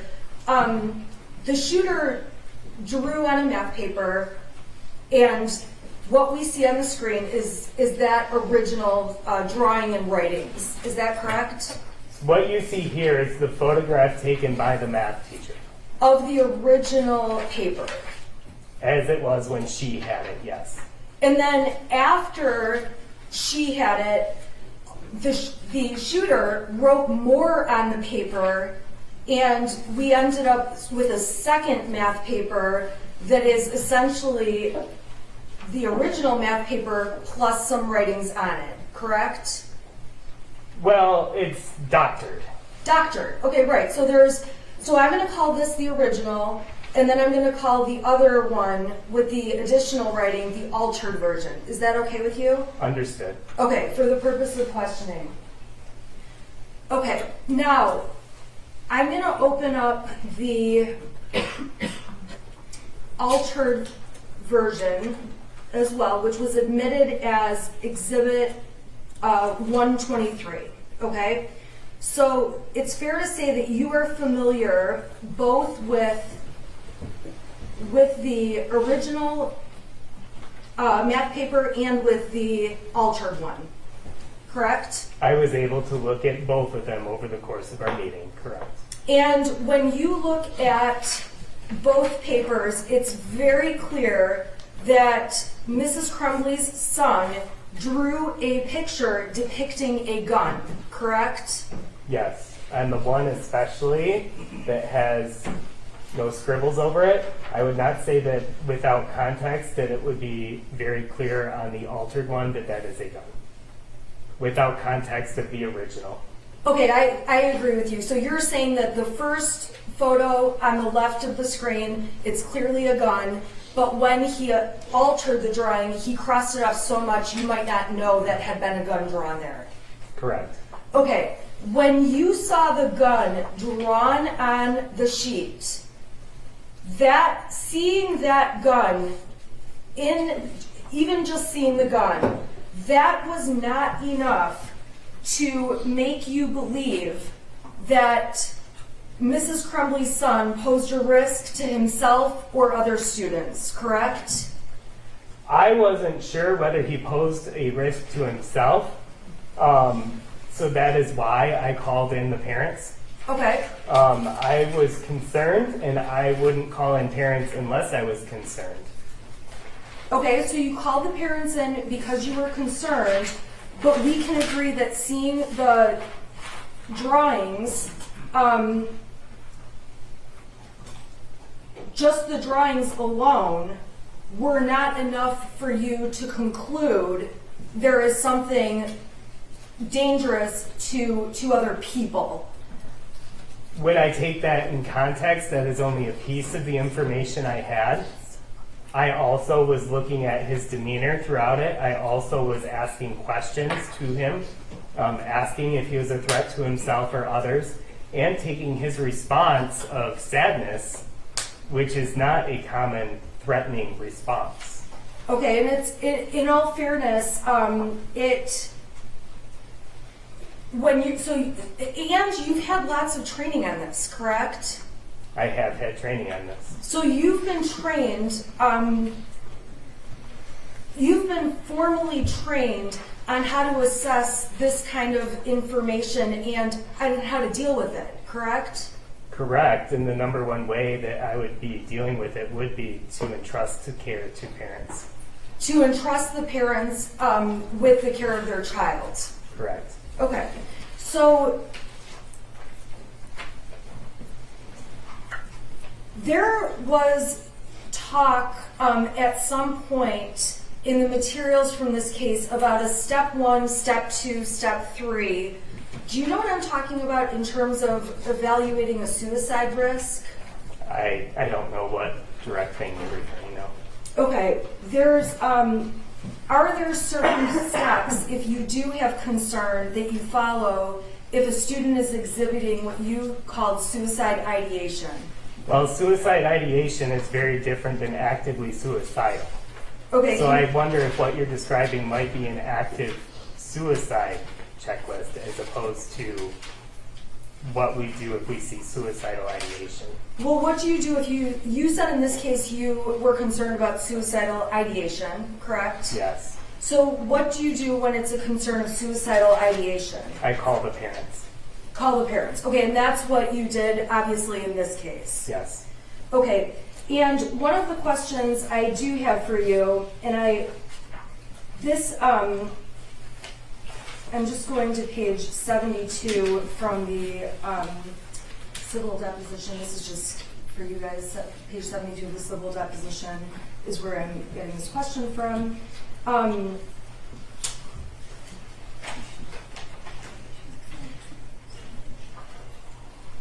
A drawing of somebody who is shooting a gun is just a drawing. That is something you've said before, correct? I do not remember. If there's not another person in the drawing, that's of significance to you when you see a picture of a gun, correct? Are you referencing in regards to the math assignment? Yes. In the math assignment, if I see multiple people, I do have a different level of concern. Okay, so explain for us then what, and I don't know why that clicked off, but it's going to pop back up. So explain to us what you mean by when you see another person or you don't see another person. Tell us what you see up here and how things would change if there were multiple people. Well, I see one body. If I see somebody holding the gun in one body, my response is completely different. Okay, so and have you had training about looking at drawings by students and being able to take them into account when you're assessing situations? I've had training in how to assess situations. I would not say I've had training in students' drawings. Okay, but your conclusion was that because there's not a second person, seeing a gun on these pages in and of itself alone would not be enough to cause you concern. Again, you're taking a very small piece of that. That is just a piece of what I saw in totality. Okay, so you were asked before, you didn't see anything that suggested that there was a gun in the hand on this drawing, and your answer was no, correct? In regards to this drawing, Yes. I do not see a gun in someone's hand on this drawing. Okay, you were asked, that's a pretty important thing for you to know or not. Do you agree? Your answer was a drawing of somebody who is shooting a gun. Still, there's not another person. It's just a drawing. Do you recall testifying that way when you were previously asked about this drawing? That was not in regards to this drawing. It's fair to say that, which drawing was it in regards to then? Not this one. So you testified at a deposition on September 14th of 2022, correct? I believe that was the date, correct? And there are, the discussion prior to those questions was about the drawing in class that day, and the drawing being on the violent side. Do you recall that? In regards to the email from the teacher that we discussed earlier, yes. Okay, so at the end of the day, your prior testimony that seeing a drawing of a gun, that in and of itself, by itself, does not create enough of a concern that something more sinister is happening, correct? We are looking at a total picture and not just a piece of a picture. And you are trained to look at that total picture, correct? I took the approach to look at the total picture. In addition to looking at the total picture, and by picture I'm saying the picture that was drawn, you also look at the picture in terms of the demeanor of the person you're speaking to, the way the person is presenting, the way the student is behaving, a number of factors, correct? I try to take in as much information as I can. And taking in as much information as you can is certainly something that you have learned to do through, in addition to your training, your experience, correct? Yes. This is not the first time that you're calling a student down to your office to talk to them about something that may be problematic, correct? Well, and that's why I was not the only one in the meeting. Was I didn't want to take the approach of I was the only one making the call. I also had our person in charge of discipline with me. And so you are in the meeting, and when you're saying the person in charge of discipline, you're talking about Mr. Ejak, correct? Yes. And Mr. Ejak is going to testify, but your understanding is that Mr. Ejak has also had training on dealing with these kind of situations, correct? I do not know his total background. You would assume that as the assistant dean of school of the school, Just he's got object to the training. question of this witness. Mr. Ejak will testify. It's appropriate for him. I'll withdraw the question, Your Okay, yeah, Honor. he can answer that, Mr. Ejak. Now, when you asked Mrs. Crumbley's son about the videos he was watching, he indicated to you that he wanted to be a video game designer, correct? He did. And he actually had a detailed conversation with you about an opportunity that Oxford has for students to get training to become video game designers, correct? I showed him a program through Oakland Schools that could lead him into that area. Okay, so you and Mrs. Crumbley's son had a conversation about if he was interested in pursuing a video game designer career, the school system even has opportunities for him to further that interest. Yes. And in that conversation, when you were speaking to Mrs. Crumbley's son, you believed he had a genuine interest in this video game designing future. Yes, I did. If you believed that Mrs. Crumbley's son did not have a genuine interest in becoming a designer, or that he really was drawing pictures with a plan to hurt people, you would have certainly taken different actions, correct? If I believed that he was a threat to people, I would have taken different actions. Now, you testified about when the parents came in and this meeting that you had with them. You obviously recall that, correct? I do recall the meeting. Now, when you met with the parents, they were present for approximately 12 minutes out of the entire time you spent with Mrs. Crumbley's son. Yes. And you testified that you were with Mrs. Crumbley's son for approximately an hour and a half, correct? Correct. So it would have been an hour and a half, including those 12 minutes. Yes. Now, prior to that hour and a half spent with Mrs. Crumbley's son, you had never spent any kind of time, really, aside from short conversations with Mrs. Crumbley's son, correct? Correct. And you also had never spent time with Mr. or Mrs. Crumbley talking to them about or handling matters regarding their son, correct? Correct. So when Mr. and Mrs. Crumbley arrived at the school and were communicating with you on this issue, these are not parents that you're seeing on a weekly or even monthly basis, correct? Correct. I imagine at the school there are other situations where you have students that are essentially frequent flyers down to your office, correct? I do know some students more than others. And some of the students that you deal with more frequently, you're also used to dealing with their parents on a more frequent basis, correct? Potentially correct. And the more times you have to deal with the parents and the more times you have to deal with their child, the more you get to know about the family and the dynamics of the relationships, correct? Yes, I would hope the more time I spend with someone, the better I know them. So when you are talking about how the Crumbleys greeted their son or did not hug their son, it's fair to say that you are not aware, you've never really seen the Crumbleys greet their son on other occasions, correct? Correct. I'm not making a judgment. I'm normal. I'm simply stating what happened.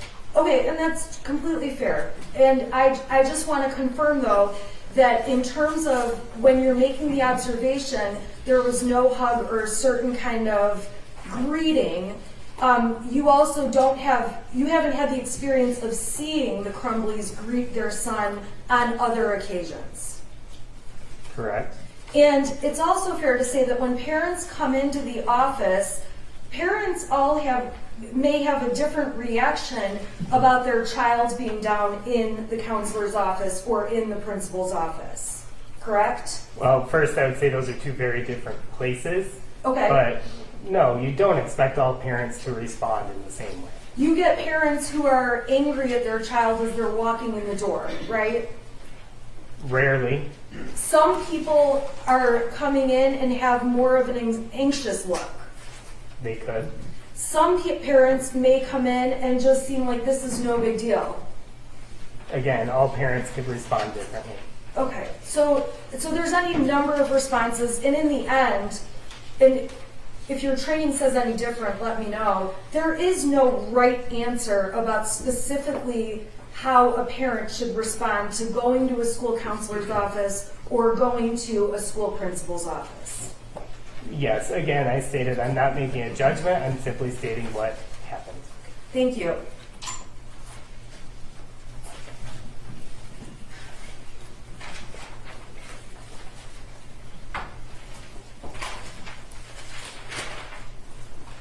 Now, the dates that we talked about are dates where, obviously, through the course of this investigation, you identified emails where you were involved with Mrs. Crumbley's son. Is that a fair statement?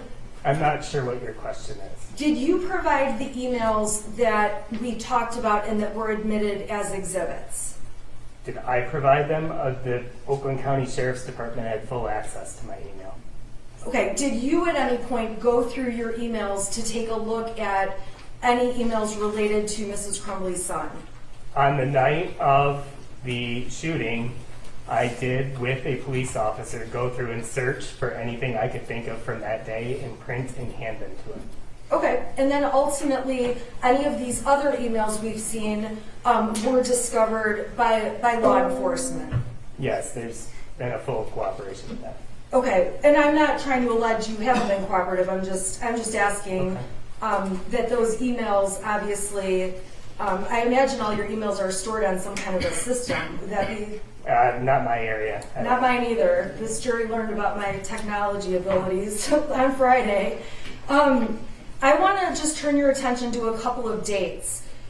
On March 8th and March 9th of 2021, you didn't have any experiences with Mrs. Crumbley's son related to needing counseling or being called down to the principal's office, correct? I don't remember any. Okay.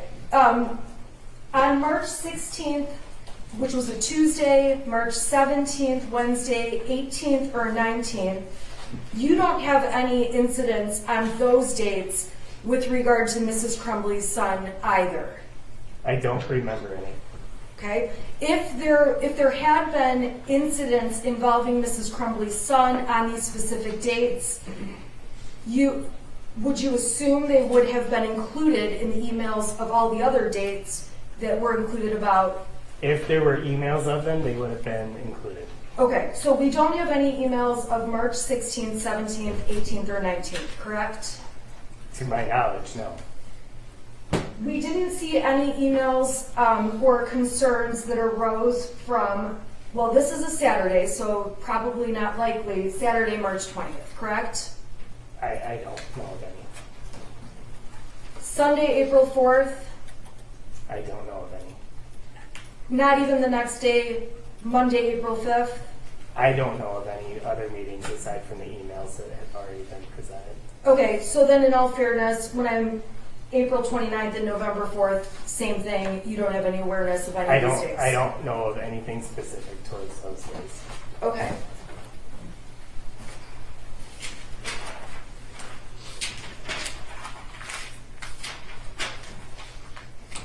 Now, you testified that it was your hope that Mr. and Mrs. Crumbley would take their son home and get him into a counselor that day, correct? Yes.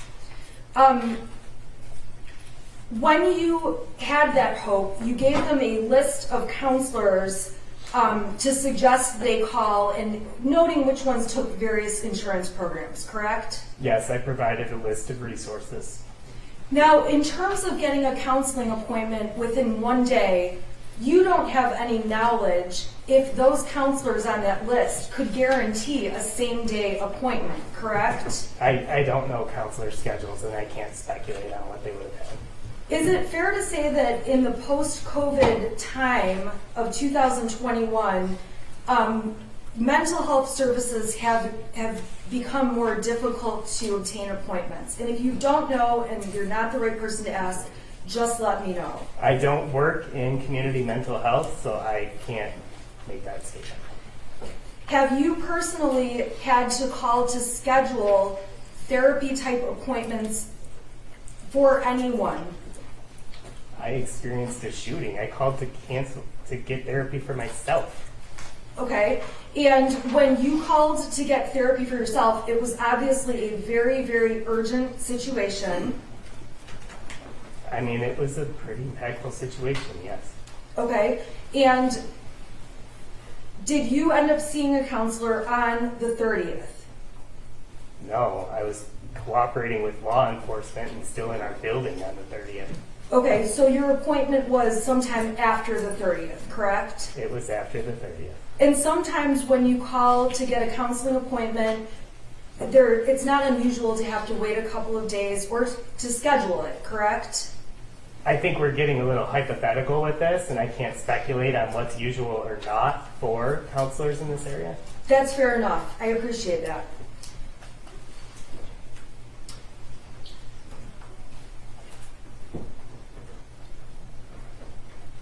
When you were speaking with Mrs. Crumbley's son, it's fair to say that you and Mrs. Crumbley's son discussed whether he wanted to stay in school that day or go home prior to the arrival of Mr. and Mrs. Crumbley. Is that correct? That did come up, yes. And Mrs. Crumbley's son's position was, I want to stay in school, correct? Correct. COVID had been hard on him. He didn't like virtual learning. Was that your understanding? He did state those two things, yes. And there was discussion when the parents arrived that missing school is a source of anxiety for Mrs. Crumbley's son. Do you recall that? I do. So before Mr. and Mrs. Crumbley even got there, the option for Mrs. Crumbley's son to stay in school was on the table. Well, there is no option of staying in school. School is a requirement unless you meet certain standards in which it is no longer available to you. Okay, if a child gets sick at school, at Oxford High School, and vomits, okay, are they allowed to stay in school the rest of the day? I don't know. That's not something I deal with. Okay. Are you aware if a child has a temperature, if they are allowed to stay in school? And if you're not aware, let me know. If they are allowed to stay in school? Yes. If we didn't, again, hypothetical, but not my area, I don't send students home. Okay. Are you aware if the school will tell parents you need to take this child home if they are sick at school, physically sick? The only time I remember that being a discussion was during COVID. Okay, during COVID, were kids who were exposed to COVID allowed to be in school? No, because we were following rules and regulations outside of the school.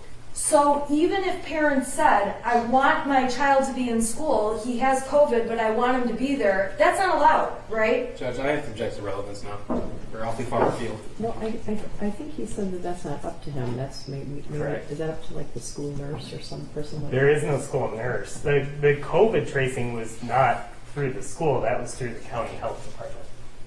All I'm asking is, there are times where if a child is sick, it's not an option for them to be present in school. When the county health department regulated that, yes.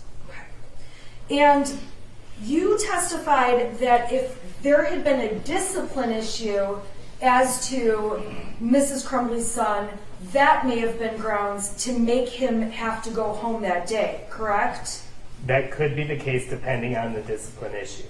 And in terms of the discipline issue, I realize you're not the discipline person, but the school has the option, depending on what's correct, they could suspend a student, they could expel a student. There's processes over school discipline, correct? There is a process. I am not a part of that process. It's your testimony, though, that in this case, the school did not find a discipline issue with respect to to Mrs. Crumbley's son. That is correct. There was nothing that was determined as a discipline issue.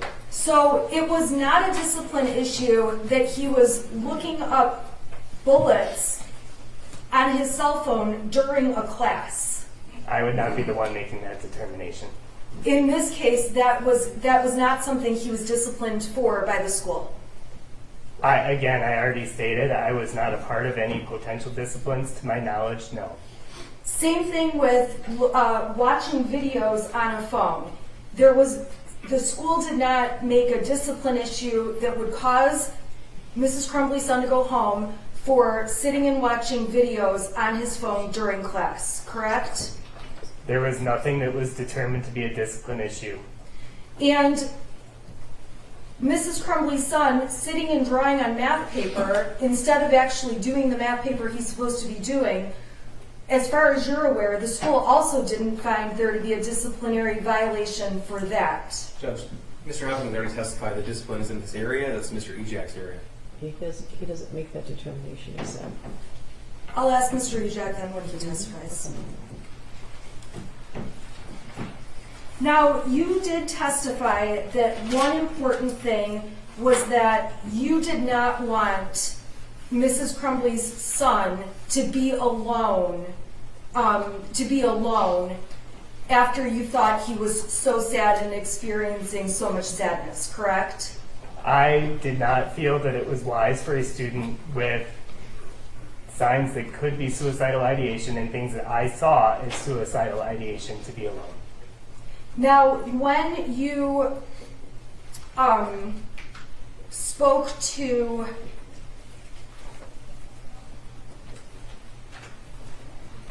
Mrs. Crumbley's son, he also wanted to be around other peers that afternoon.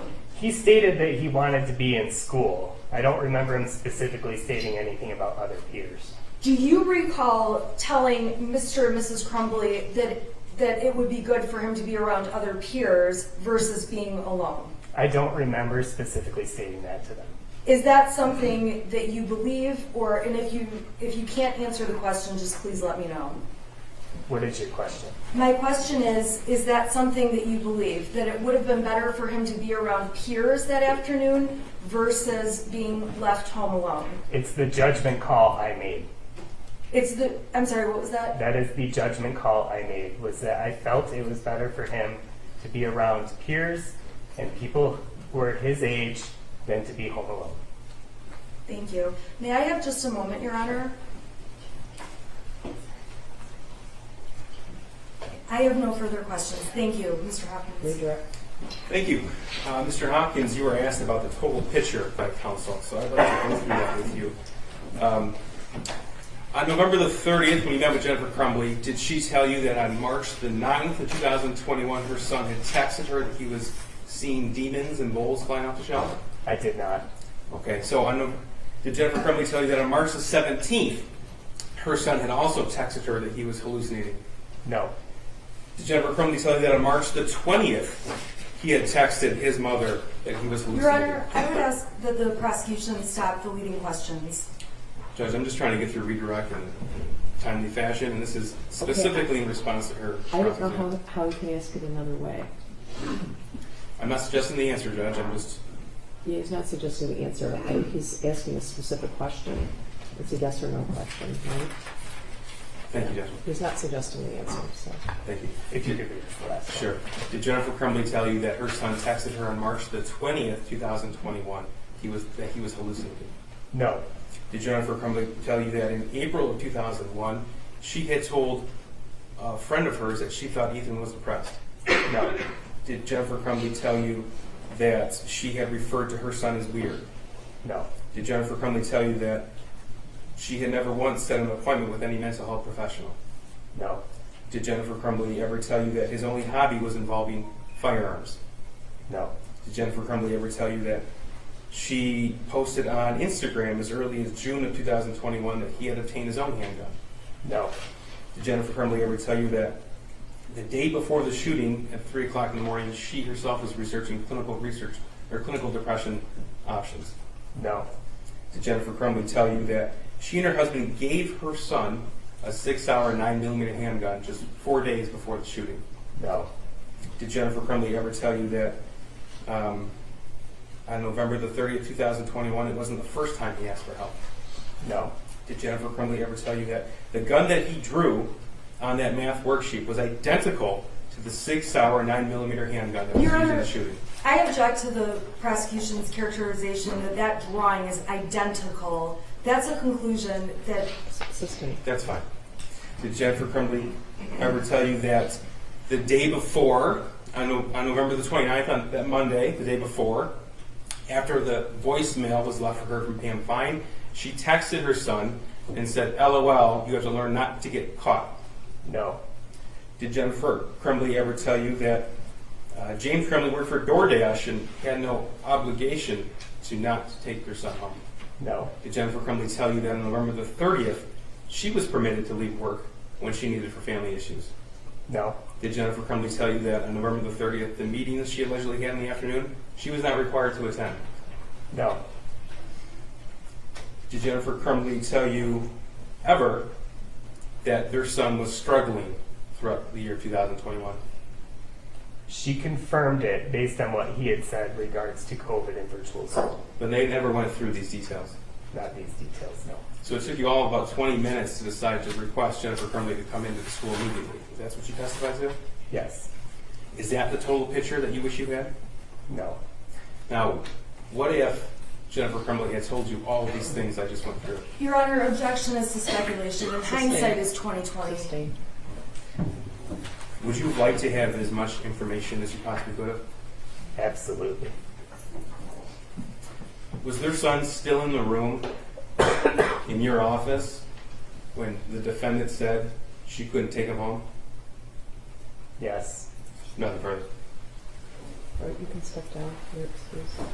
It's fine, person last name. Joe Bryan, Joebrian. Go ahead. Thank you. Sir, how are you employed? Employed as a detective sergeant with the Oakland County Sheriff's Office. Okay. Can you keep your voice nice and loud, please? All right. Thank you. Sergeant, where do you work within the Sheriff's Office? I'm assigned to the Special Investigations Unit. Okay, what do you do there? We conduct major investigations, internal affairs, assist a lot of other departments, anything kind of big we at least help out with. Okay. Now, November the 30th, 2021, were you working that day? I was. Okay. Were you assigned to assist in the investigation of the Oxford High School shooting? I was. And at this time, how long have you been with the Sheriff's Office? At that time, 27 years and some change. Okay. So you're with the Special Investigative Unit now. Where did you work prior to that? Same spot since 2011. Okay. What about prior to that? I ran the computer crimes unit for about 8 years. Prior to that, sergeant in jail, sergeant for detective out in Highland, and then the jail. And road. All right. So, did you actually respond to the Oxford High School shooting scene? Did you respond to the shooting scene itself? Not initially. Okay. Were you directed to the Oxford substation, the Sheriff's Office? I was. Okay. And for what purpose? To attempt to do some interviews. Okay. Now, by the time that you had arrived at the Oakland County Sheriff's Office substation in Oxford, was the school shooter already in custody? Yes, he was. Okay. And was he brought to that location? He was. Okay. And during the course of your investigation, did you learn who the school shooter's parents are? I did. Okay. And his mother is Jennifer Crumbley? She is. She's in court today? Yes, she is wearing the dark blazer. At the defense counsel. The record will reflect the in-court identification of the defendant, Jennifer Crumbley. Thank you.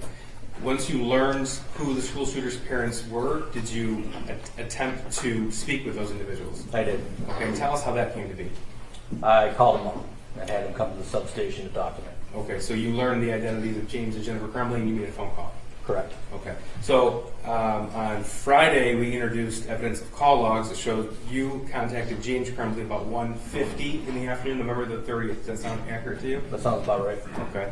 And when you made that phone call, what did you tell them to do?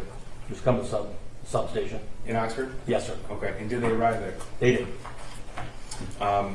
Do you recall approximately the time they arrived there? Right around 2. We didn't wait much for them to get there. Okay. And again, on Friday, there was evidence of their GPS data locations that indicate they were there at 1:58 p.m. Does that sound accurate to you? Yes, sir. All right. When you conduct interviews with individuals pertaining to investigation, criminal investigation, are those interviews generally recorded? Most of the time. Is that audio recorded as well as video recorded? When available, yes. Okay. Does the Oxford substation, the sheriff's office, have the capability to record interviews in such a fashion? They did and do. Okay. So on November the 30th, 2021, did you interview both James and Jennifer Crumbley? I did. Okay. And was that interview recorded? It was. Have you had the opportunity to review that recording? Yes, sir. Does that recording fairly and accurately depict your interview with James and Jennifer Crumbley on November the 30th, 2021? It does. Judge, that's people's 340. People move to admit. We have no objection. 340 is admitted. Thank you, Judge. I'm going to play it for the jury, but before we do, I just want to confirm with you, Sergeant, that the recording that we're going to introduce as evidence is Exhibit 340. It has a date and time stamp. Is that right? Correct. Okay, but that time stamp is actually an hour off. That's correct. Okay, is that daylight savings time? I don't know why that's Okay. an hour. I really don't. That's fair. But we know that they arrived at 1:58 in the afternoon, and did you speak with them immediately after they arrived? Yes. Okay, so that would be the time you spoke with them, not 2:58. Correct. Okay, thank you. How long is it, Sergeant? Do you know? The video? Yeah. Like 15 minutes probably. It's Not around, very long. around 20 minutes or so. Okay.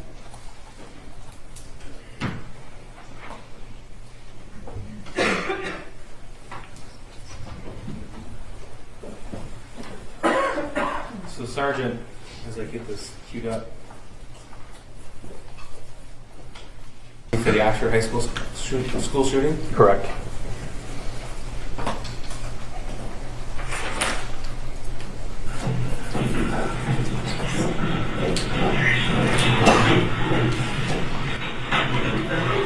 Just so we can identify everybody. This is you in the blue shirt, Yes, it is. and the individual to your left in the video is who? My partner, Rob Miller. Okay. Individual with the hat, James Crumbley. and the female in the video. Jennifer Crumbley. Okay. And again, this is 1:58 and 59 seconds, November 30th, 2021. Yes, sir.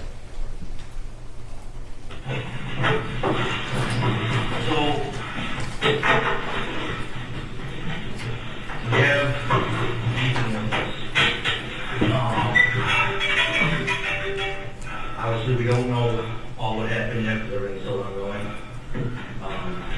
It's our understanding that he wasn't involved in a school shooting. He was the one who did everything. He said he acted alone. That's basically the only thing we've asked him so far because there's word about other students or other people that us. Want to use some questions for you, or ask you some questions first before we even start talking to him. Is there, I hate to stop you. Is it possible for me to have a word? My mouth is full. Yes, I'll get one. Super dry, breaking out. Set it up for Was there any fatalities in your house? That we do not know. There are several people who've been shot though. It's just my partner is back. We'll get into it a little bit. But we really need to talk to him. Of course, we can do that. We were just barely born. That's what I understand. But we'll talk about that. You've never done anything bad. Jennifer, what is your date of birth? Last name is also Crumbley. And James, what is your date of birth?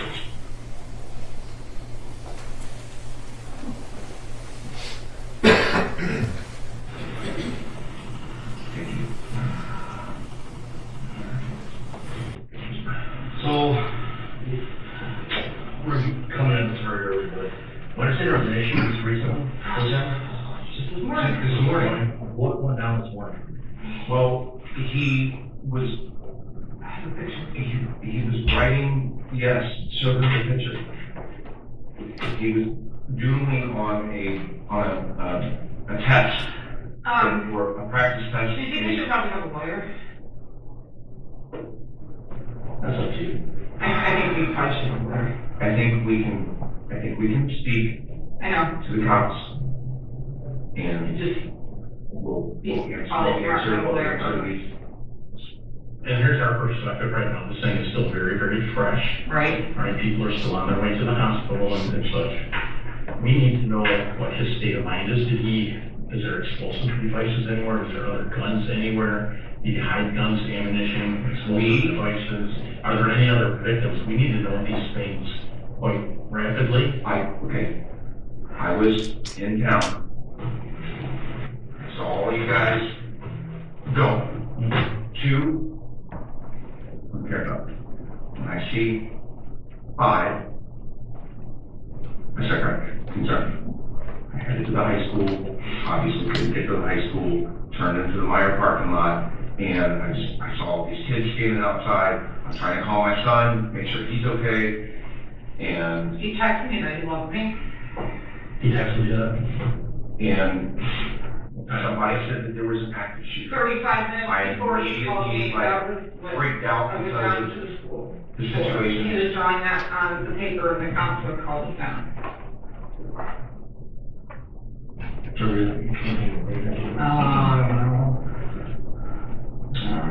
what did the text say?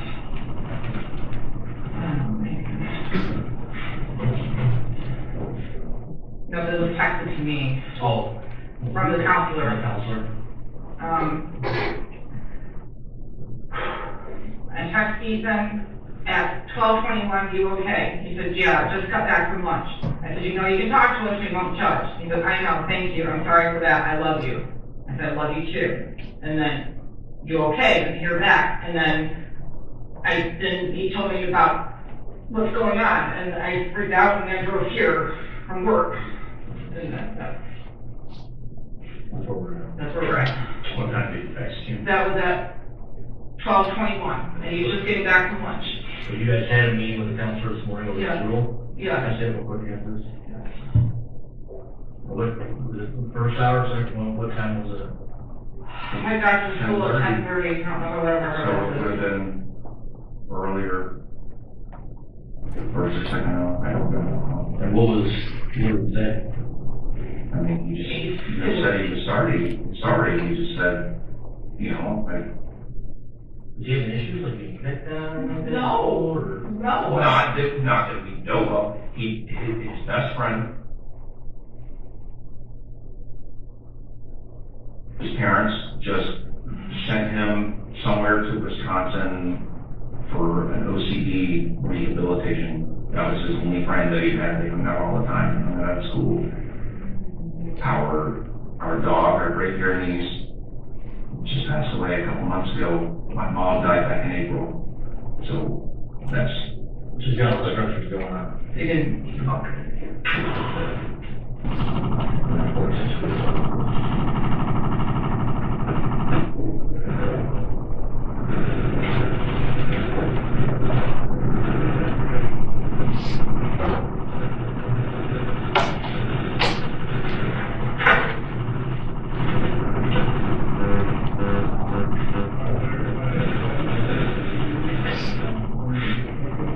They say, I mean, did you guys go over this with them, like, what is that with the mobiles? Anybody ask them what the deal was? No, the counselor just. the counselor just said, you know, there's no. I didn't even, honestly, I didn't even like think about that, cause. I mean, it's Ethan. Like Ethan's like he's a perfect kid. Like he doesn't do anything. He doesn't get in trouble at school. He doesn't Is that how? That's your guy? What kind of? It's a 6-liter man. It was hidden in our in the case, and the bullets were hidden in a completely different spot underneath some jeans. I raced home. And I was Or you saw all the cops? after I saw the cops, after I found out it was an active shooter, after what went on this morning, I immediately raced home. And found the gun in his hand. That's when I called you guys. I called you guys right away to let you know. Where, how far away is your guys' house from the high school? Like right We live on the street. I'm not familiar with that. if he walked between High school. it's really right in the village.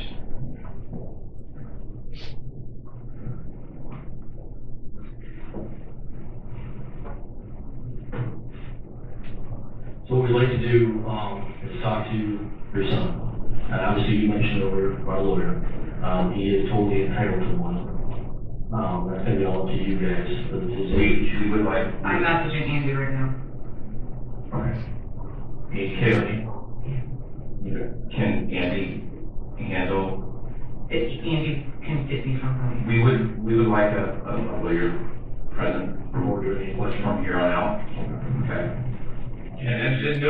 affecting you guys, that's okay. It's just, We don't, I don't know. on this one. I only see this stuff on TV. At school. All I know is I got a call from the counselor about that, he texted me, and we went down there, met with the That's all counselor. that was about. That's all it was about. And he didn't seem worried about it, and he said he was more welcome to stay at school, or he could go home, and I really wish we Would take could go home.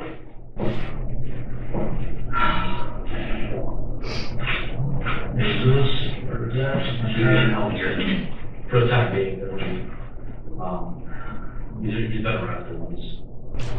Go to, either jail or children's village or for a short time. They're going to talk to him, so. Any medical conditions, any mental conditions we need to be aware of? He said he gets anxiety before tests, and maybe it's something he can do. Do you have any meds or anything like that you have at home that you might need to bring for him? No meds, no, is there no treatment for mental health, anything like that? Give me 1 second, I'm gonna get a confinement form, there's a lot of stuff we have to ask them, as far as height, weight, and all that kind of stuff, but one of you guys can go with us. Okay. Yeah, I have no problem, bro.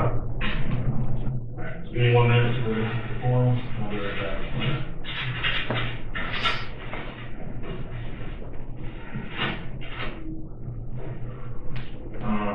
You're. I'm sure so, the same.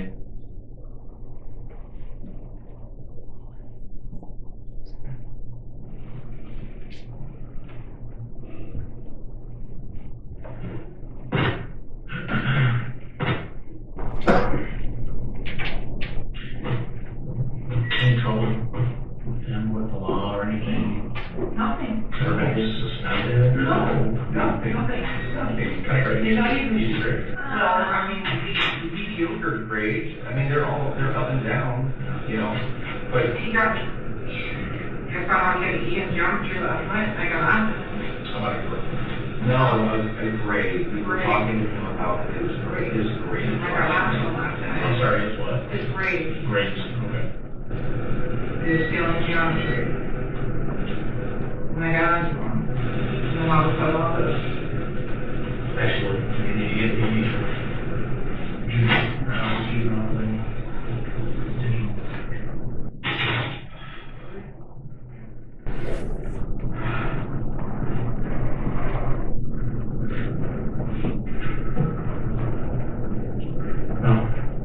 he's gonna be safe, okay?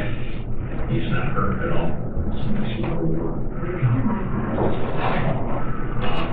It's gonna get worse or gets better. At this point right now, it's all pretty fresh. We don't know.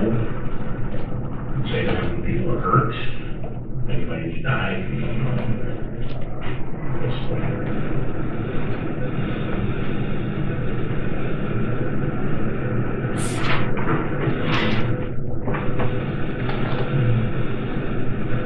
Do you have any other children? Family members we should check in, and family members who may be concerned about, is he angry at any family members that you want to hurt? Well, I mean, she's not being. It's just fine. It's in the school. He apologized about last night. We talked about his grades. Told him, like, listen, we just want you to try. Make sure you have, uncompleted assignments. That's all we want to do.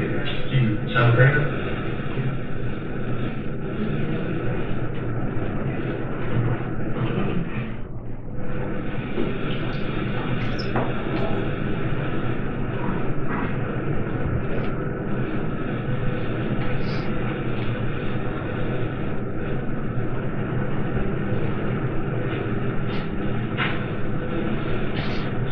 Ads on social media, you know, Not Facebook, Instagram.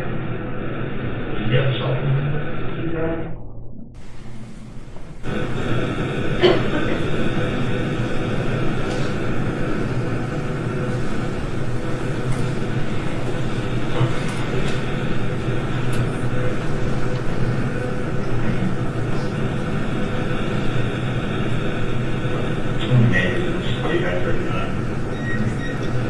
They loaded bags.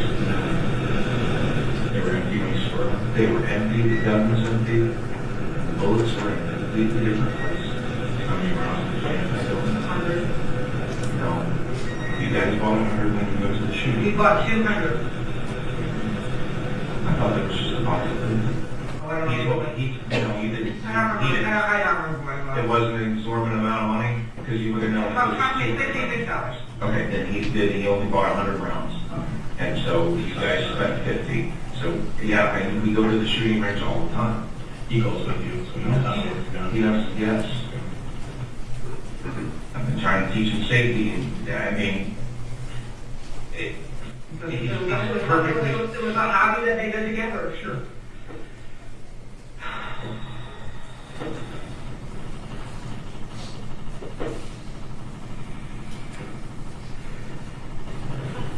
Still not gonna release his name or anything. He's a juvenile, they won't do that. Hmm? No, they will not. He's a juvenile, they won't release him.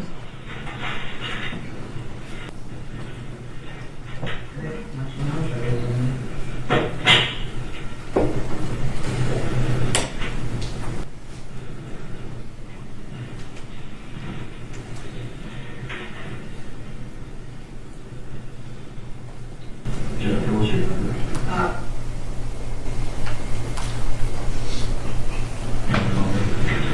I tried calling him and telling him it was emergency, this tomorrow right now.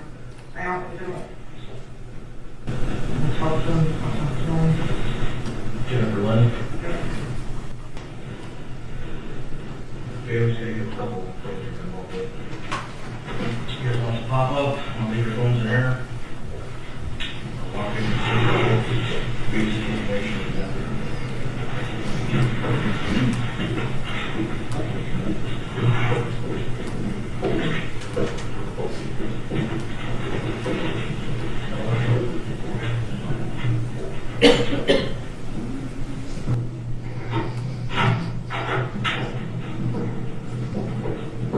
You guys can see. Ethan, how tall are you? 5'11", maybe. 5'11"? Yeah, I think so. How much do you weigh? 180. Eye color? Blue, grayish. Hair color? Brown, or brown. Okay, so we were going to ask you a bunch of questions about why you did this and get your whole side of the story. Your parents want to retain insurance, so we'll not be asking you any questions about the incident that you were involved in. Your parents popped in here to give you some basic information. You will have a contact with them eventually. We'll be taking you to either Oakland County Jail or Children's Village forthwith, get you live after we take all your clothes and everything else you have on you. Any questions for me? You have to ask me. It's up to you. If you want to ask me something, go ahead.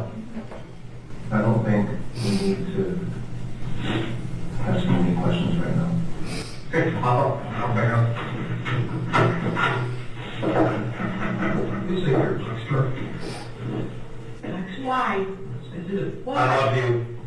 I love you. I love you. I love you. You guys can. I love you. I love you.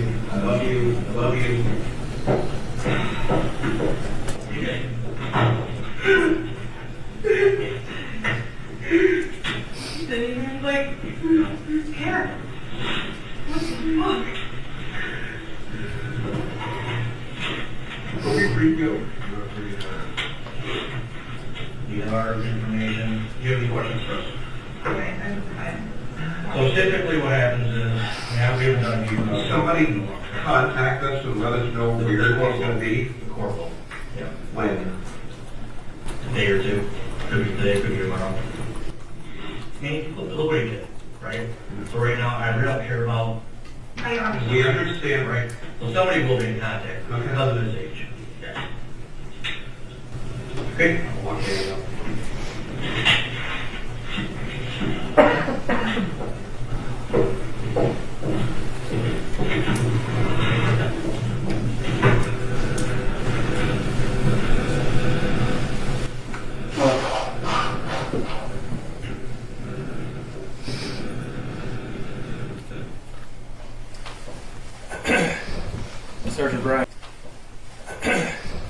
Sergeant Bryan, person we heard sobbing at the very end, was that the defendant or is that her husband?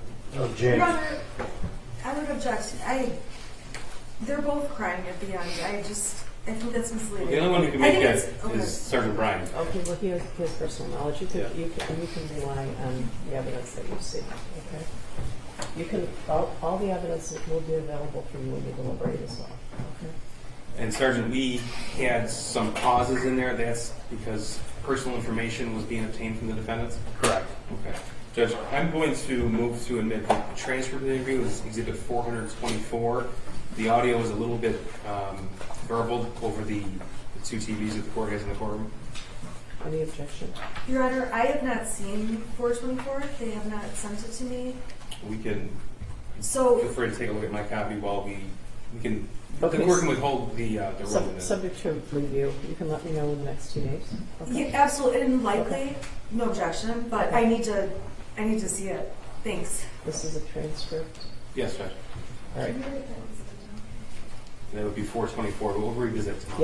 Yeah, let me know this one. all right? Okay, we'll do. Certainly. And Sergeant Bryan, what was your impression of the defendant's demeanor throughout the interview? Atypical from what I'm used to on something like that. What do you mean?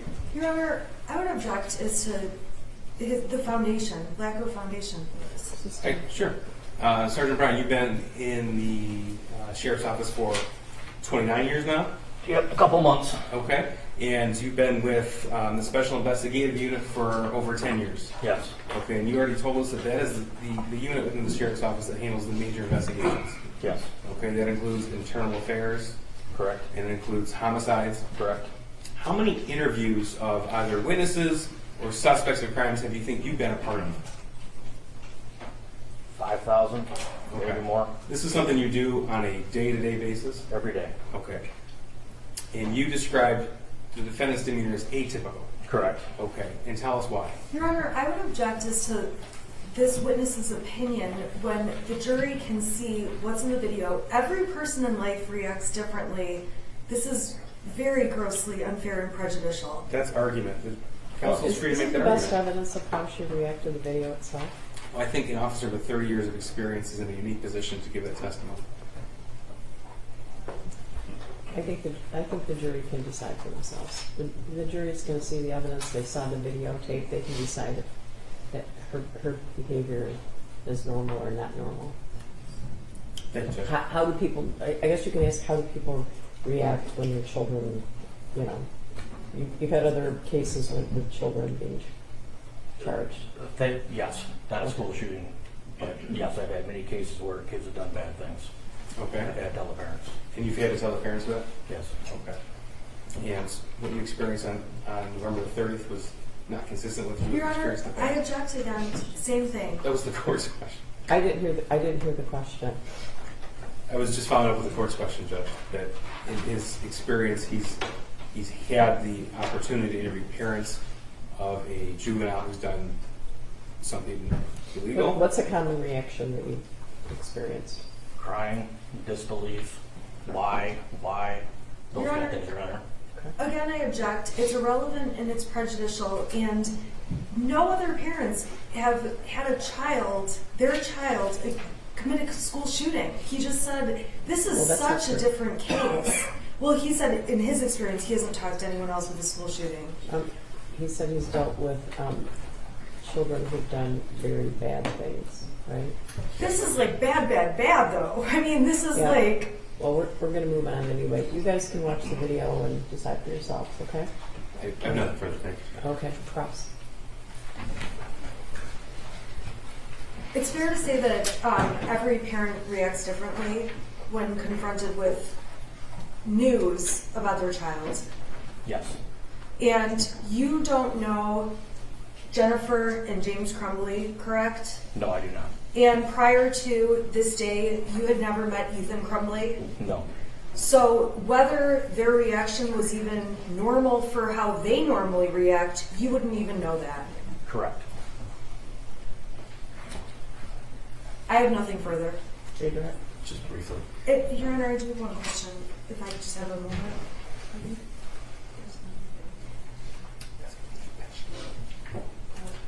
It's listed with I was just asking about an exhibit, Your Honor, that's listed through Sergeant Brian, but it's coming in through a different. Okay, Okay. I'm just trying to make sure I'm keeping track. okay, yeah. Thank you. That was only, the video was and the transcript were the only ones. Correct. Correct. Okay. In your experience, you ever deal with a parent in this situation who was scrolling through her phone during this interview? No. Nothing further. Your Honor, I object as to relevance, and she's giving the phone to him. I at least asked for recross. You can ask him another question if you want. Go ahead, go ahead. While Mrs. Crumbley is showing you things from her phone during the interview, correct? She showed me the picture, yes, ma'am. And she's trying to zoom in on the picture, and the thing won't zoom in, correct? Correct. And she's sitting there scrolling, looking for it on other messages and threads. Or I don't know. you don't know? Okay, fair enough. Thank you. Nothing further. Okay, you can step down. And Thank you, next. Your Honor. Thank you. Who's the next witness?